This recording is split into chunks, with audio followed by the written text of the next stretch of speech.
untreated sewage overflowing onto nearby land and down the Potomac River. This incident raised serious concerns about the resilience of critical wastewater infrastructure and the impact that collapse or break like this can have on our communities, including on safe drinking water, public health, the environment, local businesses. The Potomac Interceptor is a vital component of the region's critical wastewater infrastructure.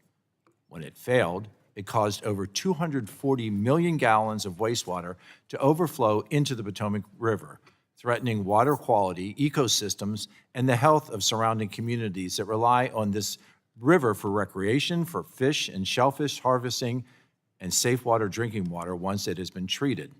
Fortunately, because of where the collapse happened, the incident did not affect safe drinking water. But if the break had happened just a few miles upstream, it would have been a completely different story. Still, the collapse had far-reaching impacts on the region. From a public health perspective, exposure to untreated wastewater can carry harmful pathogens and pollutants, posing serious health risks to anyone who might be near the affected areas. Environmentally, wastewater discharge can degrade aquatic habitats, harm wildlife, and have impacts on native species. Economically, the effects ripple outward, impacting local businesses, tourism, fisheries, some of which claim they have lost thousands of dollars of revenue due to public perception of the cleanliness of the river following this incident. This incident raises questions about the management and oversight of this critical infrastructure. What led to the collapse? Was this failure preventable? Were there warning signs that were being ignored or even missed? Did permitting requirements create unnecessary delays in moving forward with needed repairs? Given the age and the condition of the Potomac Interceptor, what is known about other vulnerabilities in the pipe and what is being done to prevent another break or collapse from eventually or possibly happening? Equally important is understanding the roles and the responsibilities of other entities as it relates to the Potomac Interceptor. DC Water owns and operates the Potomac Interceptor, but multiple agencies and jurisdictions have roles and responsibilities with respect to permitting and regulatory oversight, or have helped respond to the collapse, including federal partners such as the U.S. Environmental Protection Agency, the U.S. Army Corps of Engineers, and the National Park Service, as well as state and regional authorities. Today's hearing is about identifying failures or gaps, strengthening oversight, and ensuring that our infrastructure systems are equipped to protect the public and the environment in face of growing demands and aging assets. We owe it to the American people to fully understand the causes and the consequences of this failure and to take meaningful steps to prevent similar incidents in the future. While this hearing will focus on the Potomac Interceptor, aging wastewater infrastructure is a nationwide problem. A thorough investigation into this led up to this incident, and the response following it is critical to establish how best to repair similar infrastructure and to prevent another large-scale spill. The facts established by this hearing can help us protect the health and the safety of communities that all of us represent. I want to thank our witnesses for being here today. We look forward to hearing from you to learn more about the incident and the lessons learned. With that, I now recognize our ranking member of the subcommittee, Ms. Clark, for her opening statement. Thank you, Mr. Chairman. On January 19th, part of the Potomac Interceptor collapsed, releasing more than 200 million gallons of raw sewage into the Potomac River, resulting in one of the worst sewage overflows in U.S. history. Thankfully, DC Water and federal partners quickly contained the overflow and made emergency repairs to stop the spill. So far, the emergency response appears to have been successful, but there are important lessons that need to be learned to prevent crises like these in our communities. Unfortunately, there appears to have been an avoidable emergency. It has long been known that segments of the more than 60-year-old Potomac Interceptor was corroding and needed repairs. Like many other water utilities with aging infrastructure, DC Water was aware that the Potomac Interceptor needed repairs and had a plan to make those repairs, but it did not get done in time. The Potomac Interceptor collapse is not unique. It represents a common problem in America, crumbling infrastructure. EPA records tens of thousands of sewer overflows each year that release raw sewage into our communities and waterways. EPA does not even count how often sewer backups spill raw sewage into Americans' homes and businesses. Any pollution released into the Potomac River risks significant local, regional, and even national consequences. The coordinated response appears to have addressed the mess that was caused by the collapse. However, they have ignored the President Trump's decision to demolish the east wing of the White House to make way for a golden ballroom and look away as Trump dumped the rubble, which contained lead and other toxic metals, in a national park surrounded by the Potomac River. Republicans have even defended the president's budget request, which proposes enormous cuts to the very EPA water programs that have prevented incidents like the Potomac Interceptor collapse. President Trump's pro-pollution agenda is creating harmful messes all over the place. We do not have the luxury of ignoring pollution in our communities or our national parks, whether it is dumped there by the president, the result of a sewage spill, or due to administration giveaways to polluters. We will not prevent another Potomac Interceptor collapse or any other sewage spills by cutting the EPA programs that help prevent them. And we're not doing enough by having a hearing on this one collapse.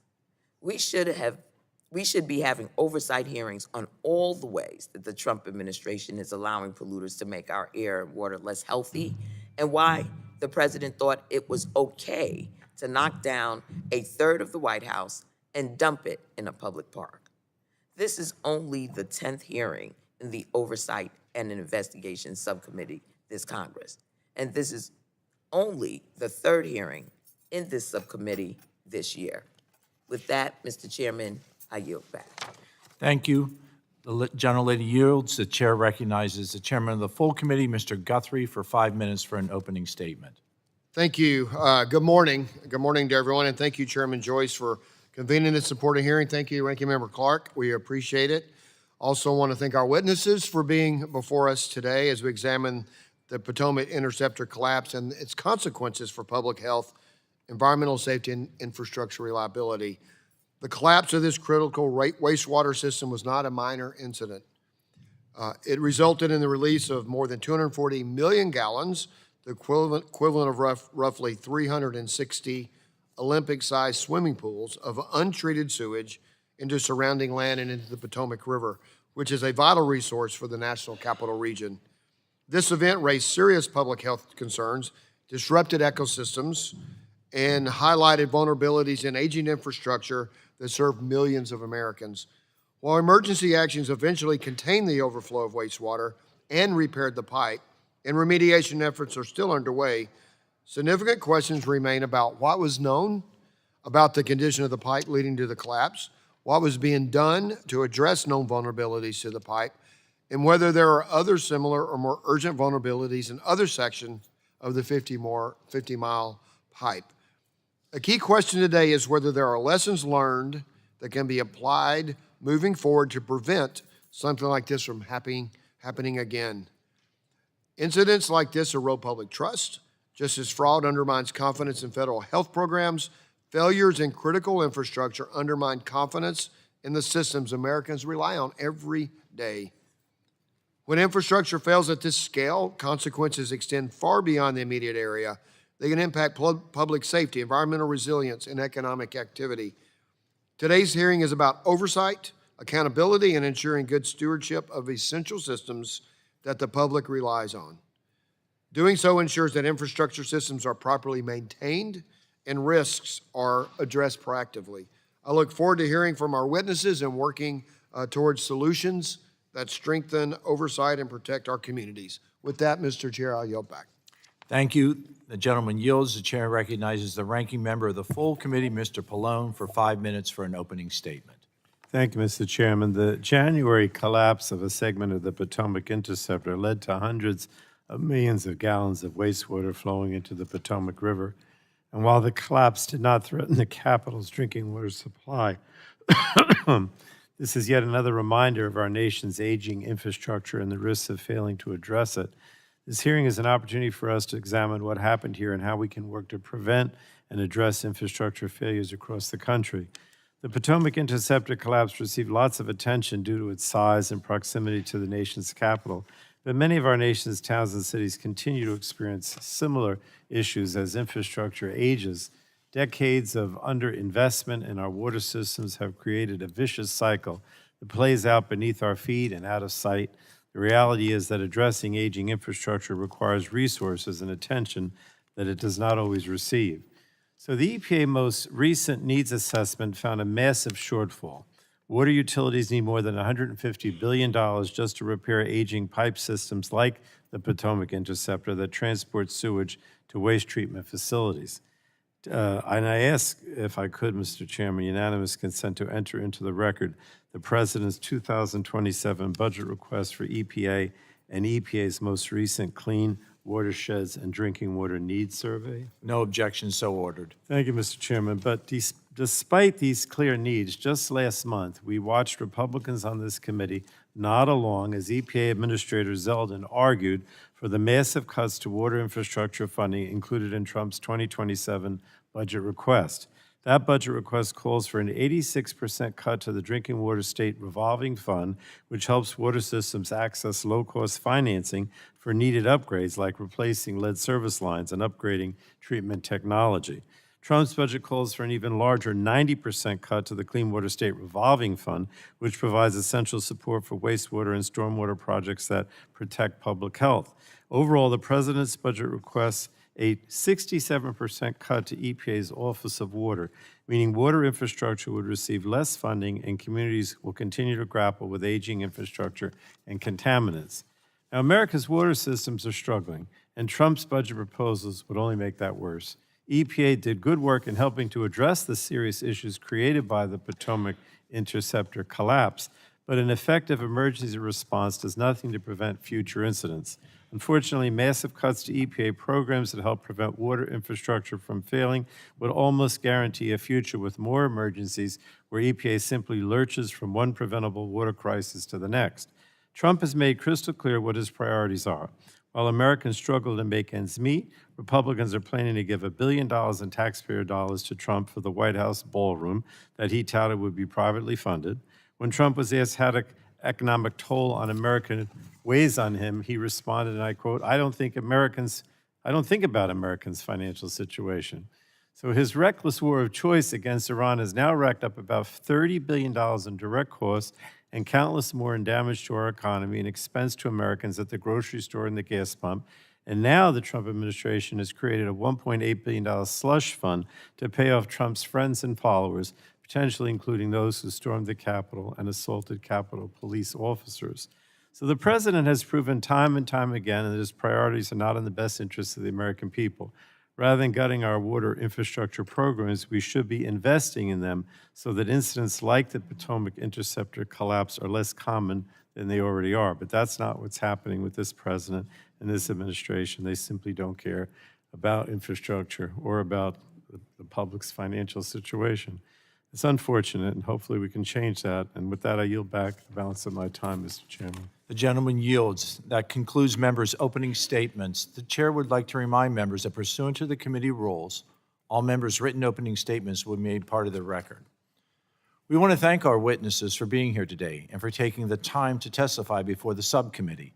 You will have the opportunity to give opening statement followed by a round of questions from members.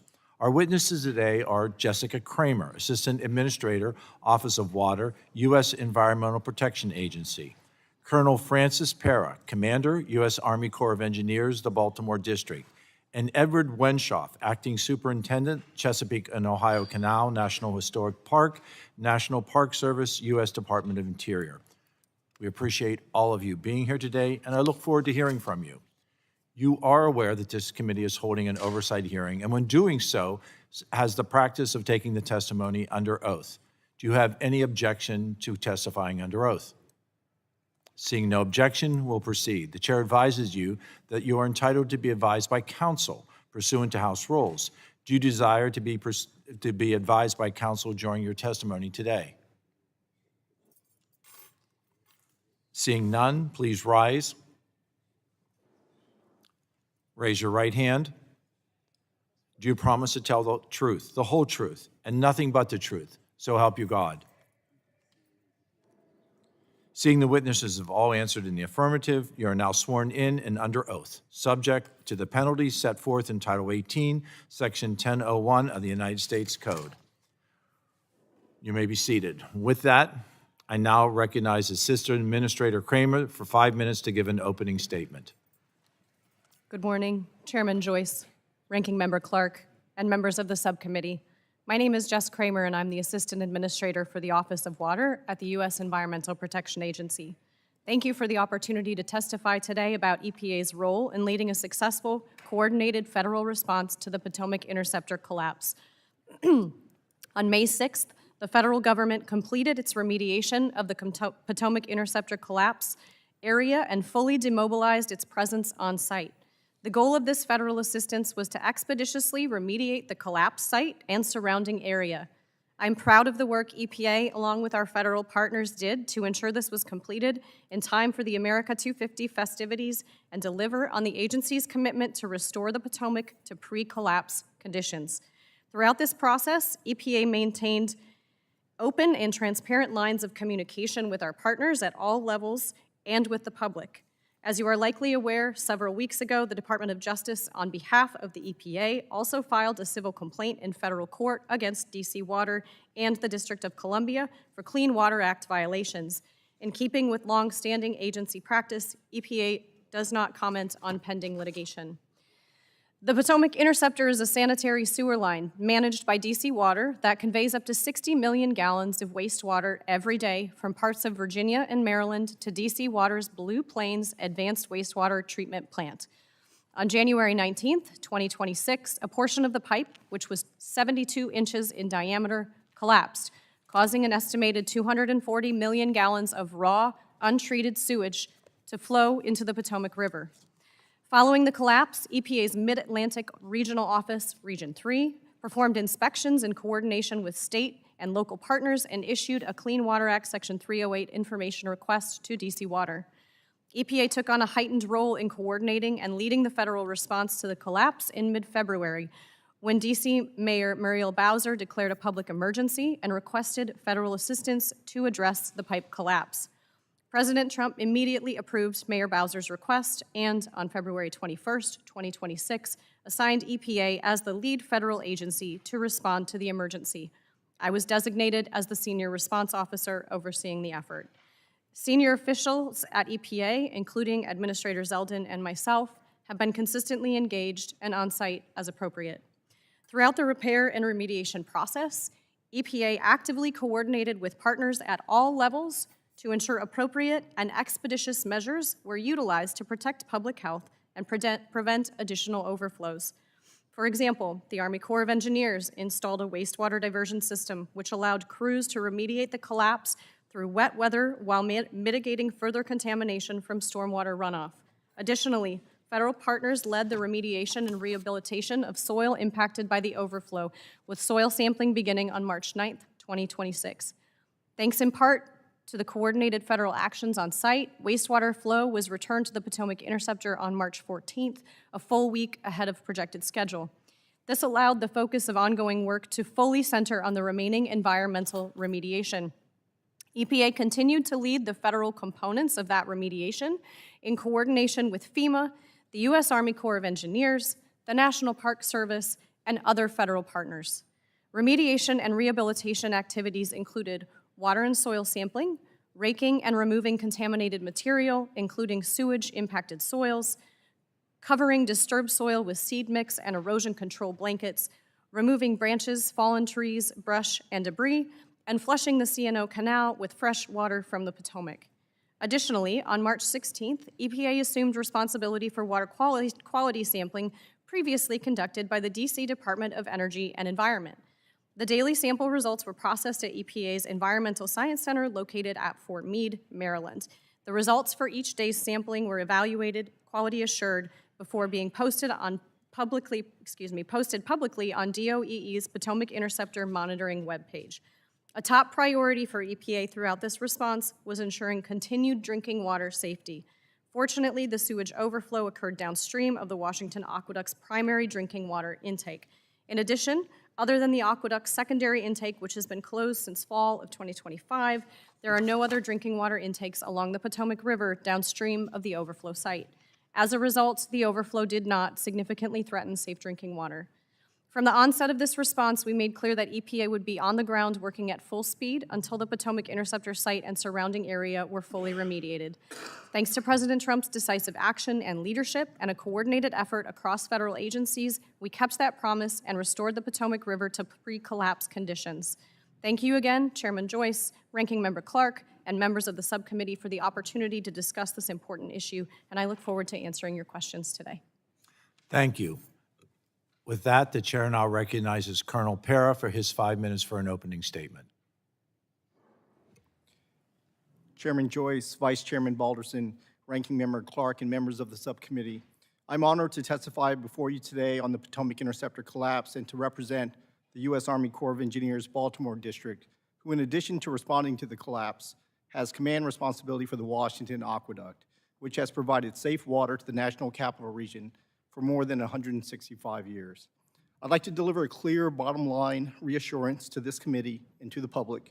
The drinking water supply managed by the Washington Aqueduct remains completely safe, secure, and unaffected, as our drinking water system is entirely separate from DC Water's regional wastewater infrastructure, including the Potomac Interceptor. The Washington Aqueduct collects source water from the Potomac River at 2 locations, Great Falls and Little Falls. Once collected, this water travels via conduits to our conventional treatment and purification plants before distribution to 3 wholesale customers, DC Water, Fairfax Water, and Arlington County. The finished water meets or exceeds all EPA standards.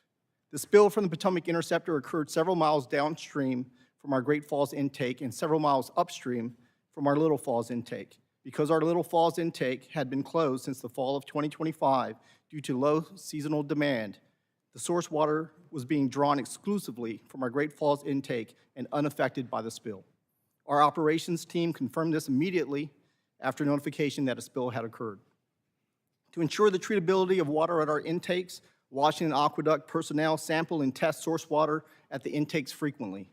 In any given year, our EPA-certified testing lab conducts more than 65,000 individual tests for hundreds of bacterial, organic, and inorganic compounds. We are fully committed to public safety. Beyond the normal operations of the Washington Aqueduct, the Corps of Engineers remains on the front lines of response to flood and disaster events. On February 20th, the President approved federal support to the District of Columbia's emergency declaration. That evening, the Corps of Engineers activated its Emergency Operations Center.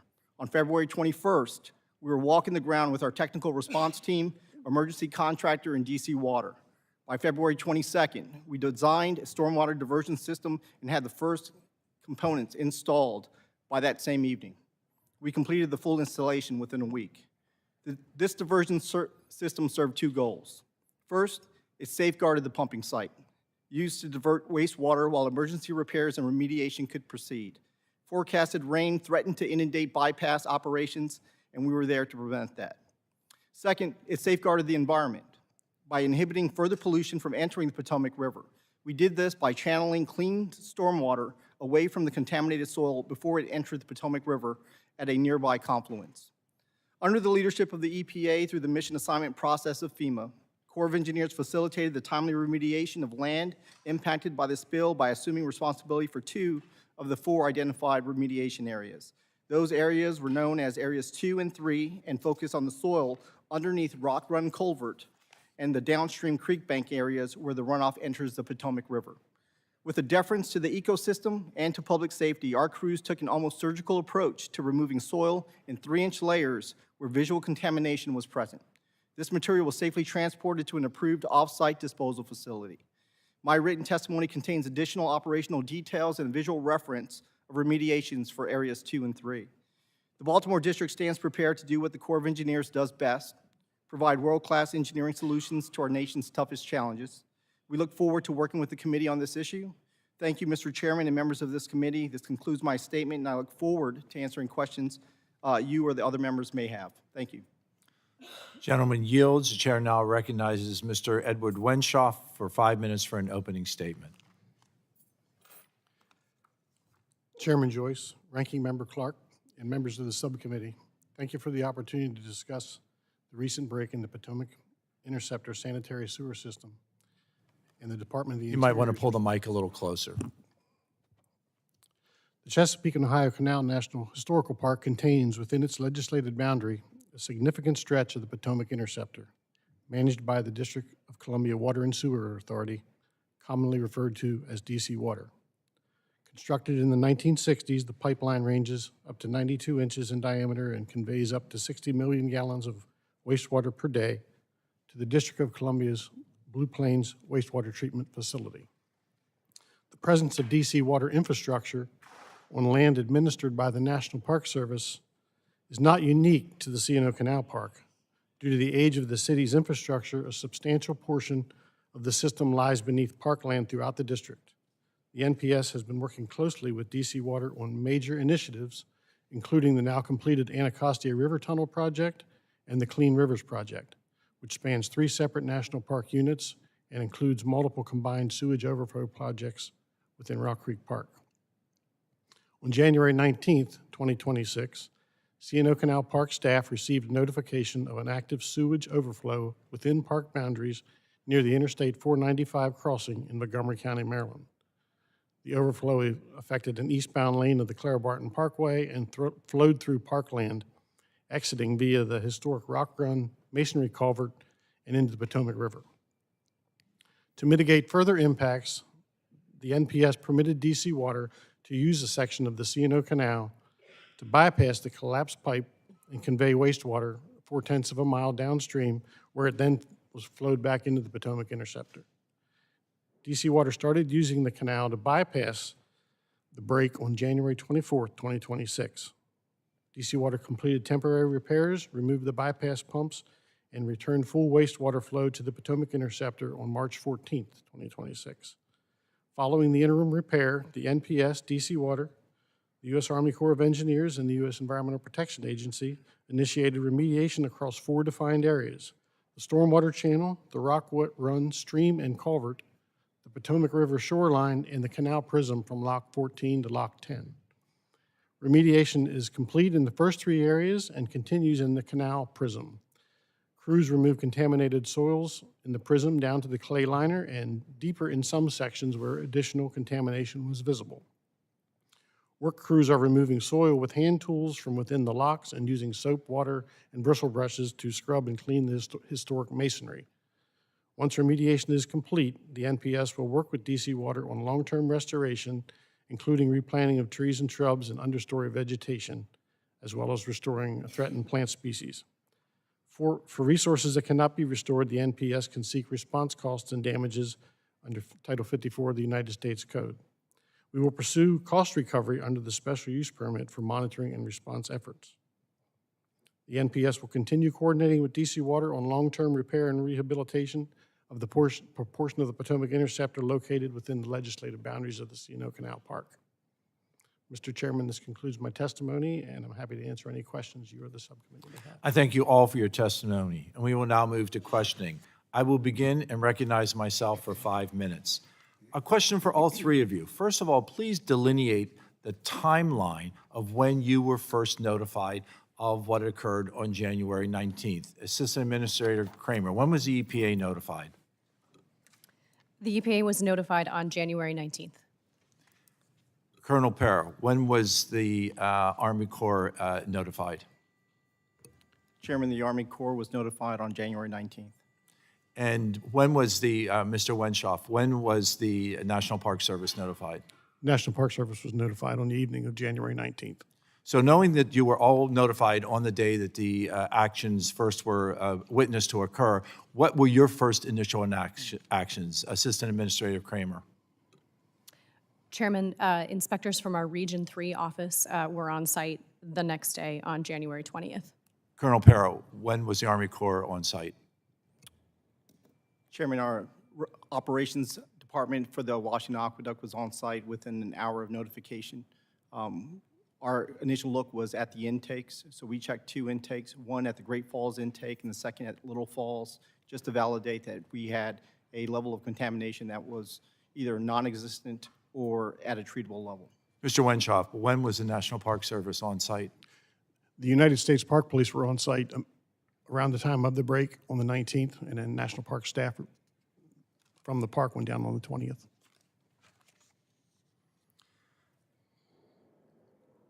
We understand that this crosses many jurisdictions, and that's why we wanted to set the table with discussion with each and every one of you of why your involvement and how early that involvement occurred. Assistant Administrator Kramer, recognizing these jurisdictional boundaries, what can impact which entitles underlying permitting and oversight and enforcement? What impact do you feel because of the location of that pipe is at issue? Where does each of the entities come into play? Thank you, Chairman. It is a little bit complex. So I'm going to start with the DC Water facility, the Blue Plains facility.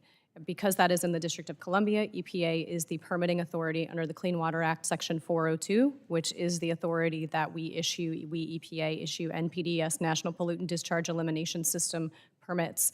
EPA issues that NPDES permit to DC Water. That permit, includes limits to ensure that there are not exceedances of pollutants from discharges, point source discharges to waters of the United States. Let me interrupt at that point, because you talk about DC Water, and they claim that the last overflow to reach the Potomac River occurred on February 8th. In March, however, it was determined, and Colonel Parra, I'll ask you to comment on this, it was determined that sampling that the contaminated water was leaking out of the culvert that is located underneath the portion of the C&O Canal that was being used as part of the bypass system that you referenced to hold and route the wastewater around the collapsed location. Is that the same culvert under which the unnamed tributary runs through and down the Potomac River? Chairman, that is the same. That area underneath the Rockburn Culvert is a perennial stream that exits and enters. Can you speak closer to the microphone? Sorry. I'm sorry. Chairman, you're correct. That tributary that you're talking about runs underneath Rockwall Culvert and enters, it's part of a perennial stream that enters into confluence between that stream and the Potomac at the end of it. So short answer is yes. Am I correct that the U.S. Army Corps of Engineers subsequently installed a sandbag dam and pumping operation to divert the water that was coming from the leak? Chairman, there was already a dam in existence. Part of our scope of work. Did you reinforce that dam? We did reinforce And what the dam. materials did you use to reinforce that? So we had a poly liner, right, to prevent any of the runoff and to contain it, and then it was held in place by sandbags to prevent vertical control of the water. Did you feel that was successful? We did feel that was successful. Do you feel that there could have been other components that would have made that even more successful from the overflow that you were seeing?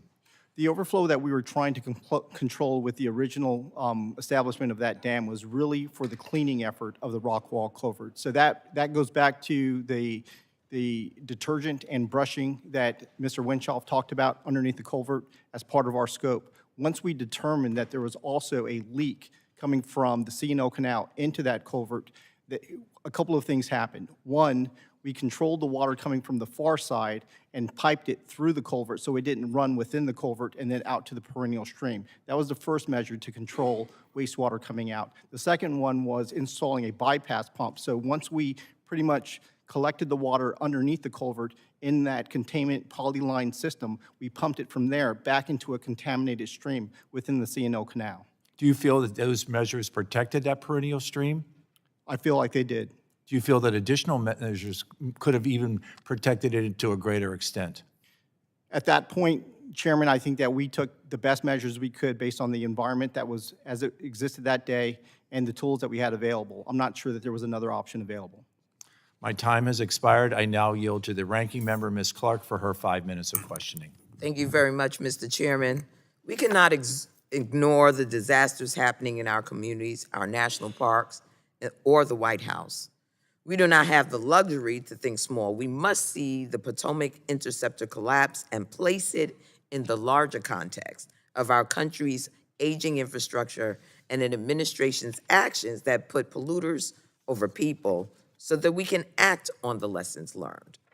Ms. Kramer, as the Senior Response Officer, and in your testimony, this morning, you recounted the interagency response in the wake of the sewage spill. I imagine you can offer a cross-agency perspective. In thinking about future recovery efforts, what worked here? And what advice would you give to other local governments or utilities facing a similar situation to the ones we're discussing here today? Thank you. I'm going to start with the end of your question first. I think that everybody that's spoken today on the dais has mentioned aging infrastructure. There's no question that we have an aging infrastructure issue facing our drinking water and wastewater infrastructure across this country. Asset management is more important than ever. We talk about the various funding opportunities that exist, the Safe State Revolving Funds, the WIFIA program, various programs that we have that funnel through EPA. Those funds can't address operations and maintenance. By law, they're not able to be provided for that. And so it is time for us to look critically across this sector and focus on asset management, which is one of the biggest priorities that we have in the Office of Water right now. I'll pivot to your second question, or your first question, I I'm suppose. sorry, just what do you mean by asset management? Physical infrastructure management, assessing vulnerabilities that exist earlier and in real time by the municipalities that own and operate the infrastructure, ensuring that so technical, managerial, and financial capability, which is a requirement for operation that we as EPA look at across drinking water and wastewater systems, ensuring that TMF capacity is sufficient to be projecting out what actions should be taken and how do you apply the funds that you have in a way that not only allows for operations and maintenance, which again can't be covered by those federal funds, but also is a real, true, forward-looking projection of the assets and the physical infrastructure that you have ahead of you, so that you are addressing vulnerabilities before something like a collapse happens. And so it's that strategic, holistic look that, to be frank, is challenged right now, not only because of the aging infrastructure, but also because of the workforce crisis that we have in the drinking water and the wastewater space. You have a workforce that is aging out. You have a wide range of different types of facilities and different workforces that are needed. And so especially building up that workforce around that technical, managerial, and financial capability to be able to do these projections and really focus on the management of these physical infrastructure pieces, that is so vital right now.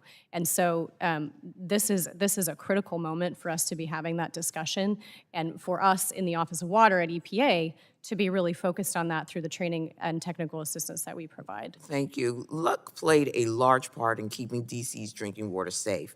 If the Potomac Interceptor collapse had been further upriver, the capital's water supply could have been contaminated. We cannot rely on luck. That's why in 2022, Congress ordered the Army Corps of Engineers to conduct a feasibility study to identify a secondary water source for the Washington, D.C. area, and provided funding for that study in 2024. Earlier this year, however, the Army Corps of Engineers testified to Congress that it was narrowing that feasibility study to only a 12-hour expansion of the existing reservoir to find a quick win that addresses some of the near-term issues. Colonel Pera, if the Potomac Interceptor collapse had contaminated DC's drinking water, how would 12 more hours of contaminated drinking water been useful to the impacted residents? Representative Clark, I would agree that the additional 12 hours would be of limited utility. The secondary water source effort that we're looking at right now within the Corps of Engineers does provide a capacity for additional drinking water. If you think about the fact that this has been in existence for 165 years, getting to a point now where we acknowledge the requirement for a secondary source is important. But larger regional solutions will take time to develop, and they will be multi-billion-dollar efforts. What we're doing is two efforts in parallel. We're looking at a first federal effort to be able to produce an actionable item that can have some sort of meaningful impact within the short term, and that was what was briefed to you, ma'am. So that is that 12 hours that we gain immediately. In parallel, we are working with federal partners state partners, non-federal entities, to look at other ways to be able to source a secondary solution outside of what we're doing right now with the federal government. And that effort is being taken on by the Washington Suburban Sanitation Commission and other partners who are in the water space. And what we're doing is we're pairing those efforts and we're approaching them simultaneously so that as we create that short win, we're also working toward the engineering, designing, and then the funding for that larger effort that's going to take more time to get in place. So I agree that the initial effort that the Corps of Engineers is approaching is a smaller effort, but it is part of a larger solution. Very well. I yield back, Mr. Chairman. Gentlelady yields. The chair now recognizes Chair of the committee, Mr. Guthrie, for his 5 minutes of questioning. Thank you, Mr. Chair. And mine's going to be focused on Superintendent Munchoff if my questions be directed at you. And it's with the spirit of we have to figure out what happened and how we fix it going into the future. I actually represent Mammoth Cave National Park and the boyhood and birthplace of President Lincoln. So the National Park Service is very important in my district, and things like this we want to make sure are done correctly and great respect for. But I want to start, there was an article in the Washington Post in April that described how concerns, so I'll quote, concerns about the removal of trees and vegetation along with other environmental impacts postpone repairs to the Potomac Interceptor. The article also notes, however, that DC Water repeatedly proposed changes to its repair plans, which forced National Park Service to restart its environmental assessments. And as I said, if you got, karst, so all water goes to the lowest point. So that's, so we always have to protect Mammoth Cave. But it gets to the point where you're looking at what we saw as a disastrous failure versus, and I'm a tree person, versus trees and vegetation. So would you want to talk about that article, and was it fair in saying that there seemed to be some minor environmental concerns seemed to delay repair what became a major environmental concern? Would you like to comment on that? That's the way I read it. Thank you. Thank you for your question. So we review applications for projects, and the environmental review, assessment review timeline begins when we have a clear and complete and well-defined proposal to review, which has a clear goal and can be meaningfully evaluated. Well, it sounded like the water would propose, you would give the permit, give them some changes, make a change, and they'd restart the process. Is that what happens? And so it just seemed like, from what I've read and studied, that everybody knew this needed to be fixed. We just could never get to a place to get the permit to fix it. Is that a fair statement of what happened? Well, the process can accommodate some design changes after it begins, but if there's a wholesale change in the project scope and goals, that precludes a meaningful analysis, and it creates a new. But we moved with speed once it happened because we saw the result of not getting the permit. So what changes once there's an emergency declared? Well, once an emergency is declared, like the collapsed pipe, Right. we were able to, we worked with DC Water to verbally and via email correspondence to approve their emergency actions within a short time frame, within that first week, so they could return the wastewater flow into the canal prism per their request. So obviously the collapse exposed the problem. I mean, what we were looking, you could see it. But it seemed like we could have had some kind of reaction quicker based on what was going to happen, what we thought could happen. Did the Park Service just kind of look at it and go, well, we don't think this is going to collapse? Did DC Water say, we think this is critical? I mean, it gets to the point where it seems we spent a lot of time trying to get a permit, didn't get the permit in time to fix the problem. The problem happens and it becomes an environmental problem or disaster. I guess we could even use those terms. And so I'm trying to say, what do we need to fix to say we need to get a permit when we think this is going to happen, not after it happens? How do we do it quicker? And would that be the Corps, or is that through the National Park Service? I think it's the National Park Service is what the hangup was. Yeah, for construction permits that are proposed by utilities, those could be from 6 months to a year for a construction type permit, a general request. There are others that are identified as high priority, where there may be an imminent issue, or in this case, Was this never considered imminent? Was it never considered imminent? I mean, when you were reviewing the permits, was it ever considered an imminent threat to the environment, or? I think the specifics of that situation are subject to the litigation the things before the collapse. Okay. Well, so in general, because I understand, I appreciate that, is that it appears to me, or appears to a lot of us, that over the want of getting a permit when you're moving, and I'm not dismissing moving trees and vegetation, that's important. Mammoth Cave is as beautiful above ground as it is below. But it gets to a point where this threat's out there, and there needs to be a way to make sure that what we're trying to save doesn't cause a bigger problem down the road environmentally. It was an environmental disaster, so we're trying to save vegetation and trees, create an environmental disaster down the road. That's what we're trying to fix. That's what we want to get the answers. So is there any comment that you'd like to make on that? Well, yeah, thank you. Again, the Park Service is focused on resource protection of the natural and cultural resources, and we conduct the legally required compliance that we have to do for historic resources, cultural resources, archaeology, tribal consultation, as well as visitor safety. The pipe was, I understand if I was going to go build a pipe through Mammoth Cave, but the pipe was already through there. And so they just needed to fix it. That's the problem. And so it gets into all of the, well, I know I'm out of time, but that's the frustration from my perspective is that, and your people, I just want to finish, I know I got to yield back. The people in Kentucky, the Park Service people are fantastic to work with. I found that. So I'll say that. But it just seems frustrating that we got all these processes, and here we are, people having to deal with the sewage dumped into the river, and affects their drinking water, and it's frustrating for all of us. I'll yield back. Gentleman yields. Chair now recognizes the ranking member of the full committee, Mr. Pallone, for 5 minutes for his questions.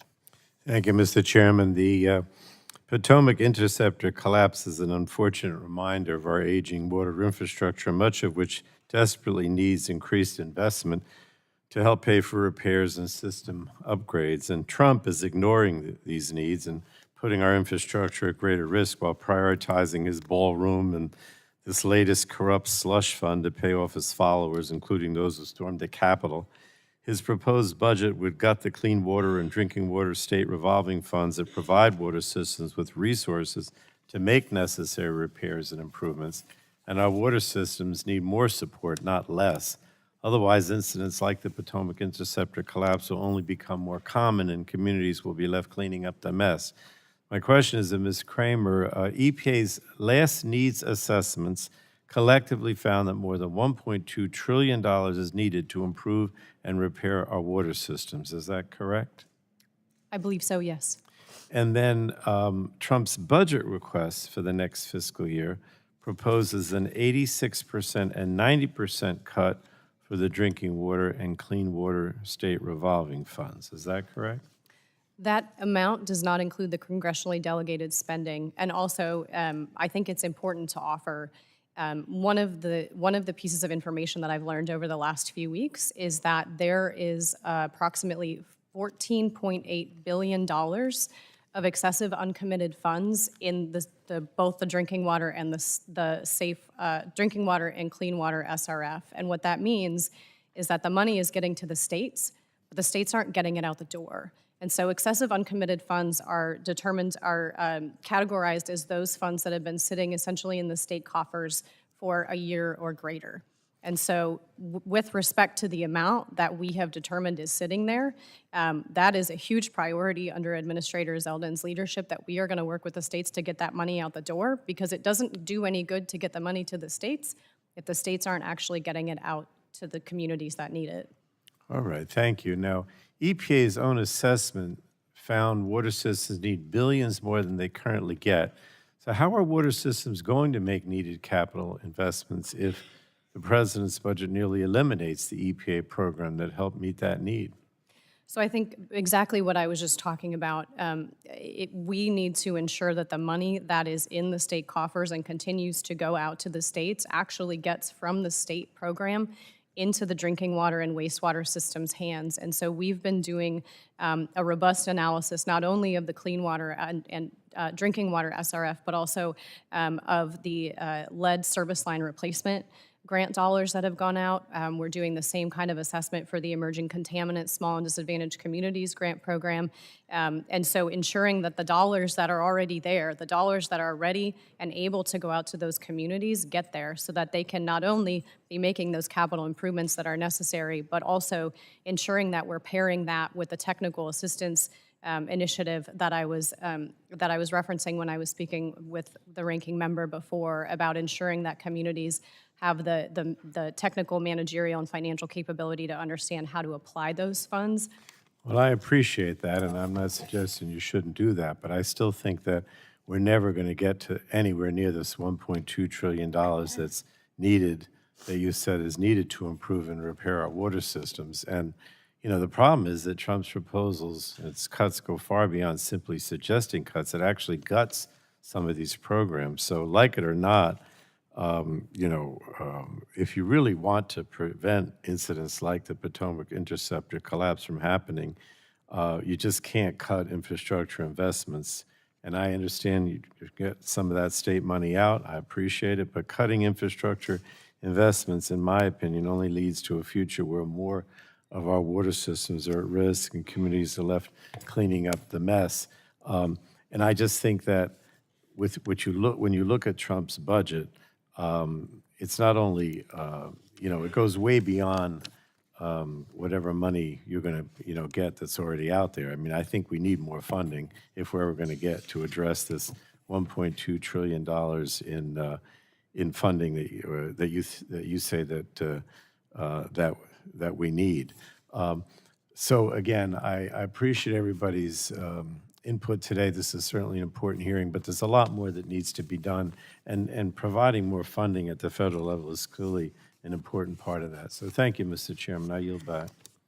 Someone yields. The chair now recognizes the vice president of the committee, the gentleman from Ohio, Mr. Ballison, for 5. I meant vice chairman, not vice president. I was going to say, I just appreciate the promoted him.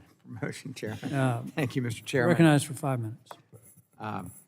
Good morning, everyone. Thank you all for being here. Colonel, I'm going to direct my questions to you first.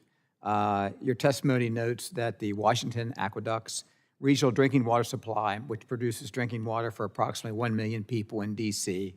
and parts of Virginia, remains safe and unaffected since the collapse and spill was fortunately downstream from the Washington Aqueduct's primary water intake at Great Falls. To help give folks a sense of the intake sites as compared to where the Potomac Interceptor collapse was and spill happened, how far upstream is the Great Falls water intake from where the Potomac Interceptor collapse occurred? Vice Chairman Balder, it's about 5.8 miles north of where the spill occurred. Thank you. And how far downstream from the collapse is the secondary Little Falls water intake site that was thankfully not in use at the time? Vice Chairman, I believe it's just shy of 4 miles. Perfect, thank you. Colonel, as we know, the Potomac Interceptor is a 54-mile pipe, much of which runs either along or under portions of the Potomac River. How would safe drinking water be impacted if a break in Potomac Interceptor occurred upstream from the Great Falls and Little Falls intake sites? That's the first question. And the follow-up is there a possibility that the region's drinking water could be impacted?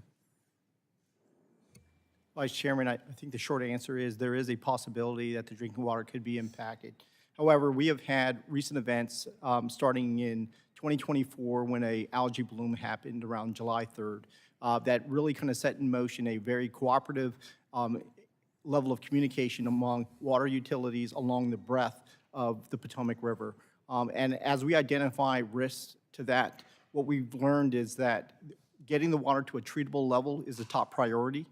When we talk about the amount of time with our water holding, how much time that gives us operationally to, one, stop the water before it enters the intakes, make decisions at that point on how we're going to either have the water flow by the Great Fall intake as it gets to the Little Fall intake and then restore the Great Fall intake. All of those become operational considerations that we can make. I think for us, this really just kind of pushes to the forefront what Ranking Member Clark brought up, the idea of the secondary water source. This, I would not say a doomsday scenario, but it is a realistic scenario that there could be risk to both intakes. And because we haven't had that situation yet, does not mean that it's not possible. And mitigating against that with the secondary source is obviously the most direct path. But for right now, it's about controlling the water at the intake, getting it to a treatable level. That means close coordination with the other utilities, with EPA, before we start the treatment process. And then also the investment in the Washington Aqueduct to allow it to move from a conventional treatment process to an advanced treatment process, which allows for an ability to treat more than what it does today through the normal sedimentation, filtration, and disinfection process. Well done. Thank you. I appreciate that answer. I have short time left, but I'm going to try to get this last question in. Your testimony also notes that the Great Falls intake site was able to provide all the necessary raw water required to meet water demand at the time of the incident, which was approximately 130 million gallons a day. If a break in wastewater overflow happened upstream from the two intake sites and the intakes needed to be closed throughout the response effort, how much water storage capacity do we have, is the first question, and how long would it be to supply the region with its water needs, such as drinking water, fire suppression for DC, Arlington, Fairfax, and for those two intake sites closed? Vice Chairman Balderson, when we talk about the secondary approach that Ranking Member Clark brought up, that added about 54 acre-feet of storage capacity. We're at about 47 acre-feet right now in our reservoir. So we're estimating close to that same 12 hours that we would be getting with that additional expansion of the reservoir. So it's close to about 12 hours right now. There are some control measures that you can put in through communication, strategic communication on, holding off on water use that we can do through our PAO platforms. But right now, it's about 12 hours. Okay. Well done. Thank you very much, Mr. Chairman. I yield back. Gentleman yields. The chair now recognizes gentlelady from Colorado, Ms. DeGette, for 5 minutes for her question. Thanks, Mr. Chairman. Mr. Wenshoff, the breach we're talking about occurred on federal land under the control of the National Park Service. Is that correct? The Yes or no, Will Word? yes, the break you. occurred on Park. And all three of the witnesses today, including you, were informed of the leak on January 19th, and the federal government was there on January 20th. Is that correct? Yes, for the National Park Thank you. Service. Now, on February 18th, so the federal government was there right away, but on February 18th, Mayor Bowser asked for declaration of a federal emergency. Is that correct? I believe that's the case. I don't have that specific Okay. date. And on February 20th, that was when President Trump approved a federal emergency declaration of emergency. Isn't that correct? Yes, emergency declaration. Now, Ms. Kramer, when that happened, it changed the EPA's role from supporting the state efforts to leading the coordinated response. Isn't that correct? That's correct. Now, I say this because there's been some confusion about who was in charge, and unfortunately, rather than just saying this is federal land, we're going to coordinate it, the president posted that Maryland Governor Wes Moore was to blame for this incident, but I want to understand how the federal response was being led, and I also want to understand what we can do to improve this in the future, because a national event of this significance, which endangers public health, should not be used as a political partisan event. So I want to ask a couple more questions. Ms. Kramer, you testified about the aging infrastructure and the needs assessment that we have these built-up needs of $1.2 trillion. Is that right? Correct. And so I hear what you're saying about that we need to ensure that money gets out there. And I hear what you're saying, that you're trying to coordinate that the states get it out. But at some point, you just need enough money. Wouldn't that be fair to say? You can't do something with nothing. If the money's not getting out to the communities, it really kind of doesn't matter how much money there is, unfortunately. Right, but you need both. You need the money and you need the disbursement, right? If you don't have the money, you can't disperse it. And That's right. We do right now. Okay. And Mr. Wenshoff, I want to ask you, Isn't it true that in 2018, 8 years ago, DC Water requested fast-track permits to repair widespread corrosion and detached rebar at the site of the rupture? We've been working with Yeah, them it- on it's this a- initiative for a while. Yeah, The 8 years. specifics- Do you dispute that? The specifics of the pre-break are under litigation. Okay. In fact, DC Water warned the corrosion could, quote, result in a catastrophic failure, leading to the release of raw sewage into soil, groundwater, and waterways, quote. Is that right? Do you know if they said that? I'm not familiar with that quote. Okay. Isn't it true that the permits were delayed due to environmental assessments?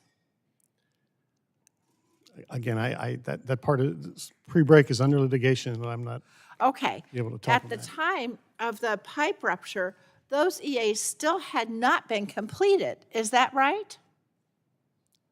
I just defer to my prior answer. Well, I know it's under litigation, but I can tell you, at the time of pipe rupture, there were still environmental assessments that were not completed. I know there's litigation. I'm not asking you to talk about any sensitive information, but, and I'm a lawyer, but that's the fact. And Mr. Chairman, I would like to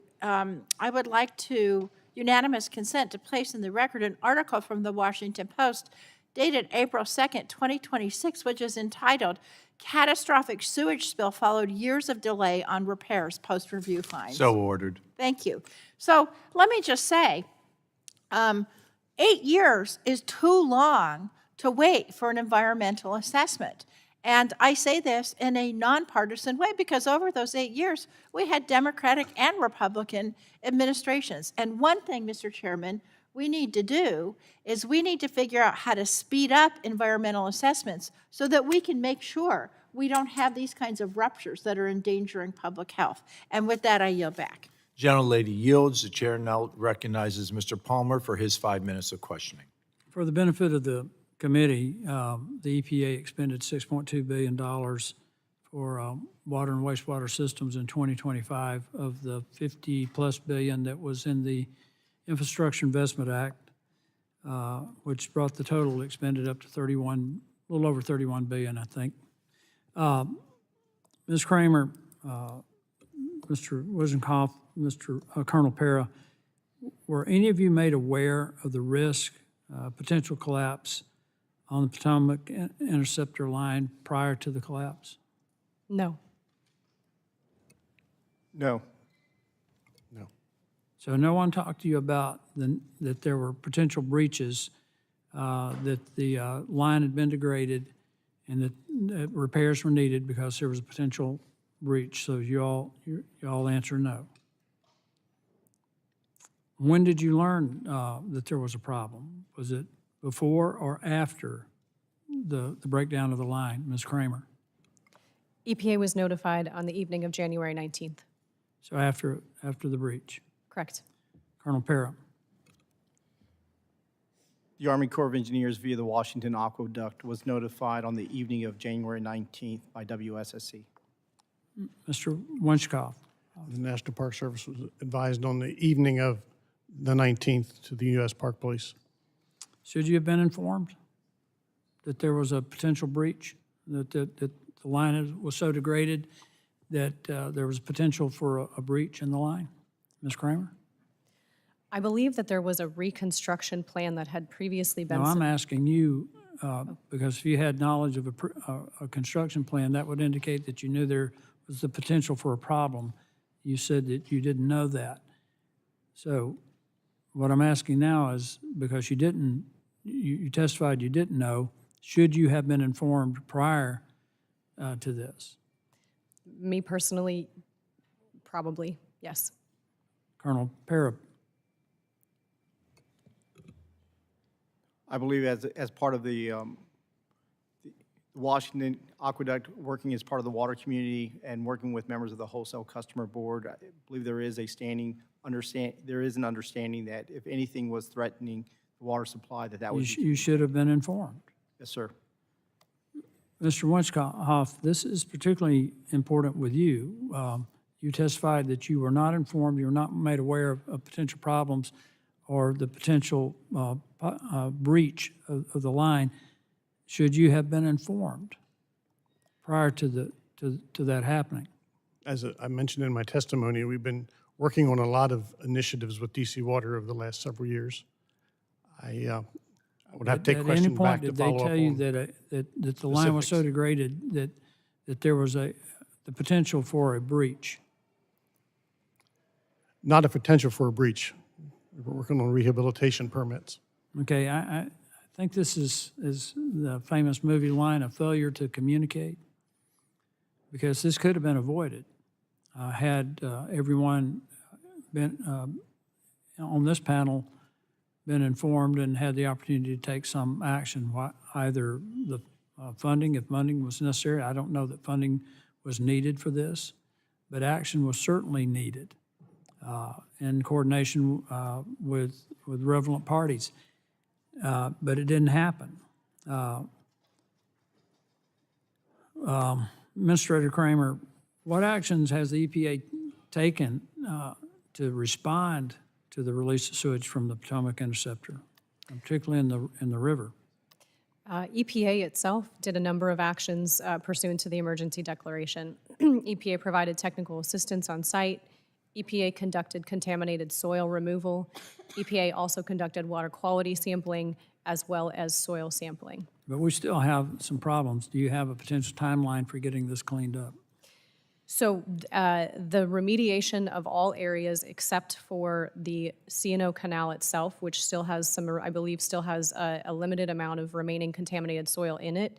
The remainder of the area that was impacted has been fully remediated and federal assets have been fully demobilized. What's your level of satisfaction with the response from state and local partners? Be candid. Previous to coming, and I'm cognizant of your time, but previous to coming to EPA, I was the deputy secretary at Florida's Department of Environmental Protection. We had a break in a main, and as deputy secretary, I had deployed my assistant deputy secretary to be on site at the break location almost every day until the bypass was installed and there was no longer raw sewage that was leaking.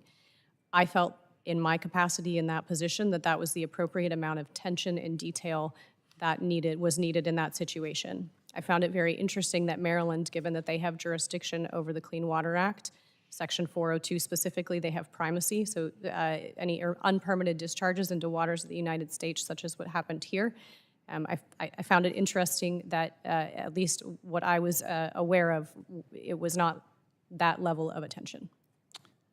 Thank you for your responses. Mr. Chairman, I yield back. The gentleman yields. The chair now recognizes the gentleman from New York, Mr. Tonko, for his 5 minutes of questioning. Thank you, Mr. Chair. During emergencies, it is critical that the federal government provide accurate and timely information to the public.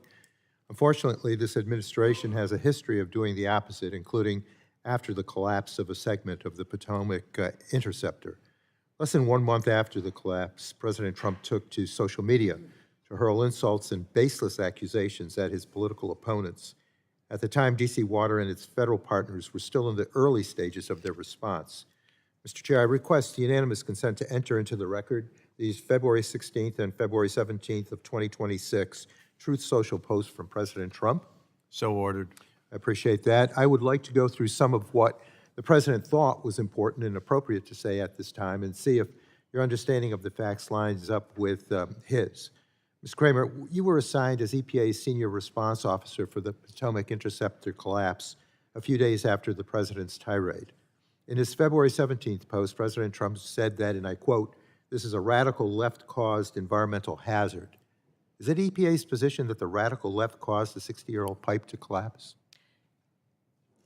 I've spoken a lot about asset management, but I do think what I was just speaking about with respect to Maryland and the lack of high-level oversight that I was aware of, I do think that there was a lapse there of awareness and presence by the state of Maryland.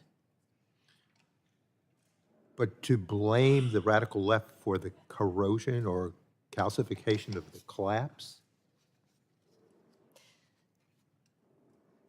one of the things that we're doing in the Office of Water right now, and I've spoken a little bit about it, but I will take just a second to get more into it. I've spoken a lot about making sure that the money is getting where it needs to be, out to the communities. One of the other things that I learned coming into this office was that technical assistance in the prior administration, dollars were awarded and scores were given out for technical assistance providers with an extra set of points given to folks that came in that had never had experience in the process. And so I think there was a lapse of judgment in the prior administration as well in terms of ensuring that the right people were getting the folks to provide training and technical assistance to these systems that is necessary to conduct Reclaiming this my type time. of oversight. Yeah, I think it's somewhat of a stretch. Did the president consult with EPA or anyone else involved in responding to the Potomac Interceptor collapse before he started pointing the finger at his political opponents without evidence? I'm not aware of conversations that occurred. Okay, thank you. At a March 18th press conference, you stated that, and I quote, "This has been a coordinated response from the beginning." So could you elaborate on EPA's involvement beginning with the time of the collapse? Absolutely. So initially, EPA received notification on January 19th that the collapse had occurred. Inspectors and staff from our Region 3 office were on site the next day, January 20th, and provided kind of the general oversight that EPA provides under, even though Maryland has primacy over these unpermitted discharges within their jurisdiction to waters of the United States, EPA maintains an oversight role, so we were providing kind of that more traditional oversight after Mayor Bowser requested the emergency declaration, and that was granted by authorized by the president, and I was designated as senior response officer.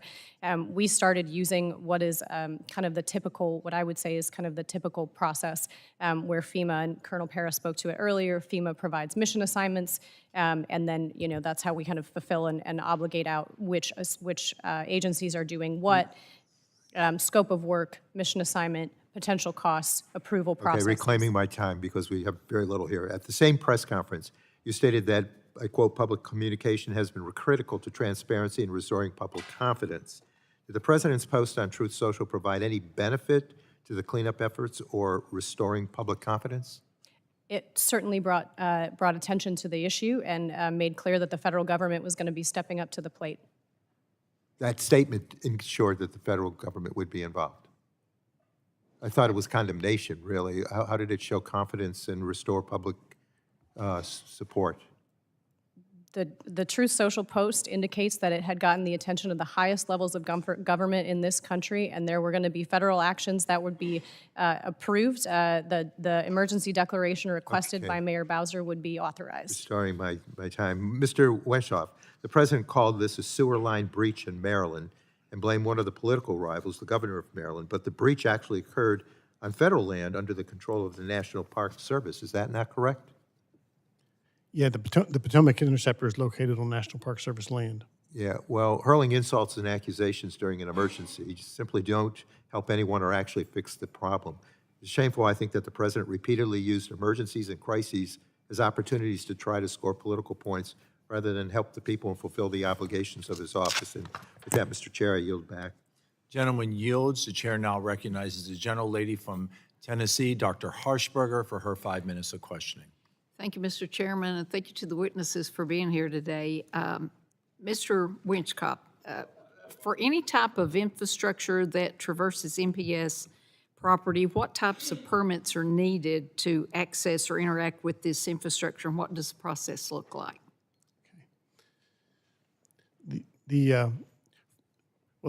Some utilities pre-exist park land, as I mentioned in my testimony, which is the case with the Potomac Interceptor. In general, the two types of permits that a utility would have would either be a right-of-way permit and a special use permit. The right-of-way permit that is issued generally governs the footprint of the utility, the size and depth and the area that it takes up on federal land, and defines that and permits it for a period of 10 years. Okay. The special use permit is issued for construction activities and actions that will disturb park resources, park visitors, say traffic, disturb the soil, any type of construction activity. Well, does the process differ depending on what type of infrastructure project it is, or is this the process most of the time? Well, a general construction permit that's going to involve substantial disturbance to the park may take 6 to 12 months, but we have shortened timelines if we have an urgently high priority, urgent matter, or an emergency situation. Is the permitting process different from an applicant that's already participated in the process before and is submitting a permit for the same site or location? It would be the same process with each new proposal or rescoped project. Okay, all right. Does MPS have an internal expedited or emergency NEPA procedure for critical infrastructure on Park Service land?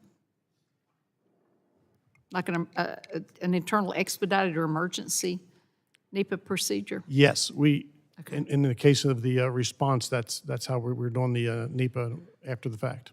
So was this expedited or emergency process ever considered with respect to the portion of pipe that collapsed? And if it was, why? And if not, why not? It was for the collapse. Okay, Yeah, we verbally authorized their initial remedial actions while we worked on the permit and compliance after the fact for the emergency situation. yeah. Permitting always gets in the way, doesn't it?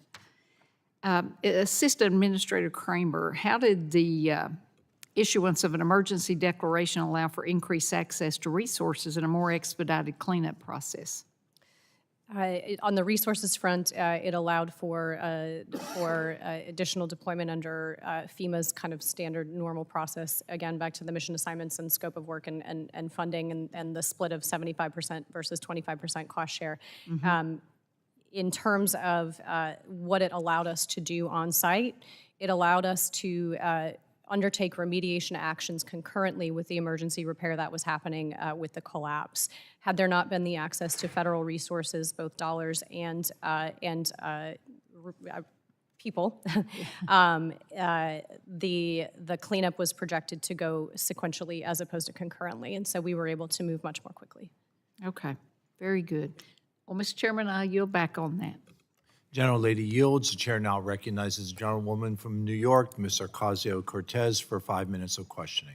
Thank you so much, Mr. Chairman, and thank you to our witnesses for being here today. Assistant Administrator Kramer, you are in charge of the Environmental Protection Agency's Office of Water, correct? Correct. And in your written testimony, you communicated a value that I think we all appreciate, which is that a top priority for EPA is ensuring continued drinking water safety, right? Correct. And this is a bedrock foundational value of the EPA, and it's one of the big reasons why it exists. I also appreciate your commitment to clean water specifically. In fact, you said it very well on a MAHA action call just last month that, quote, "When I turn the tap on and when every American turns the tap on, there should be confidence in what's in your drinking water." And I think that's a value that we all share. I wanted to ask you, while I have you here, if you've been receiving complaints or if you are aware of folks reaching out about data center construction impact on drinking water quality. I am aware. You're aware. And what are some of the things that you're seeing and hearing?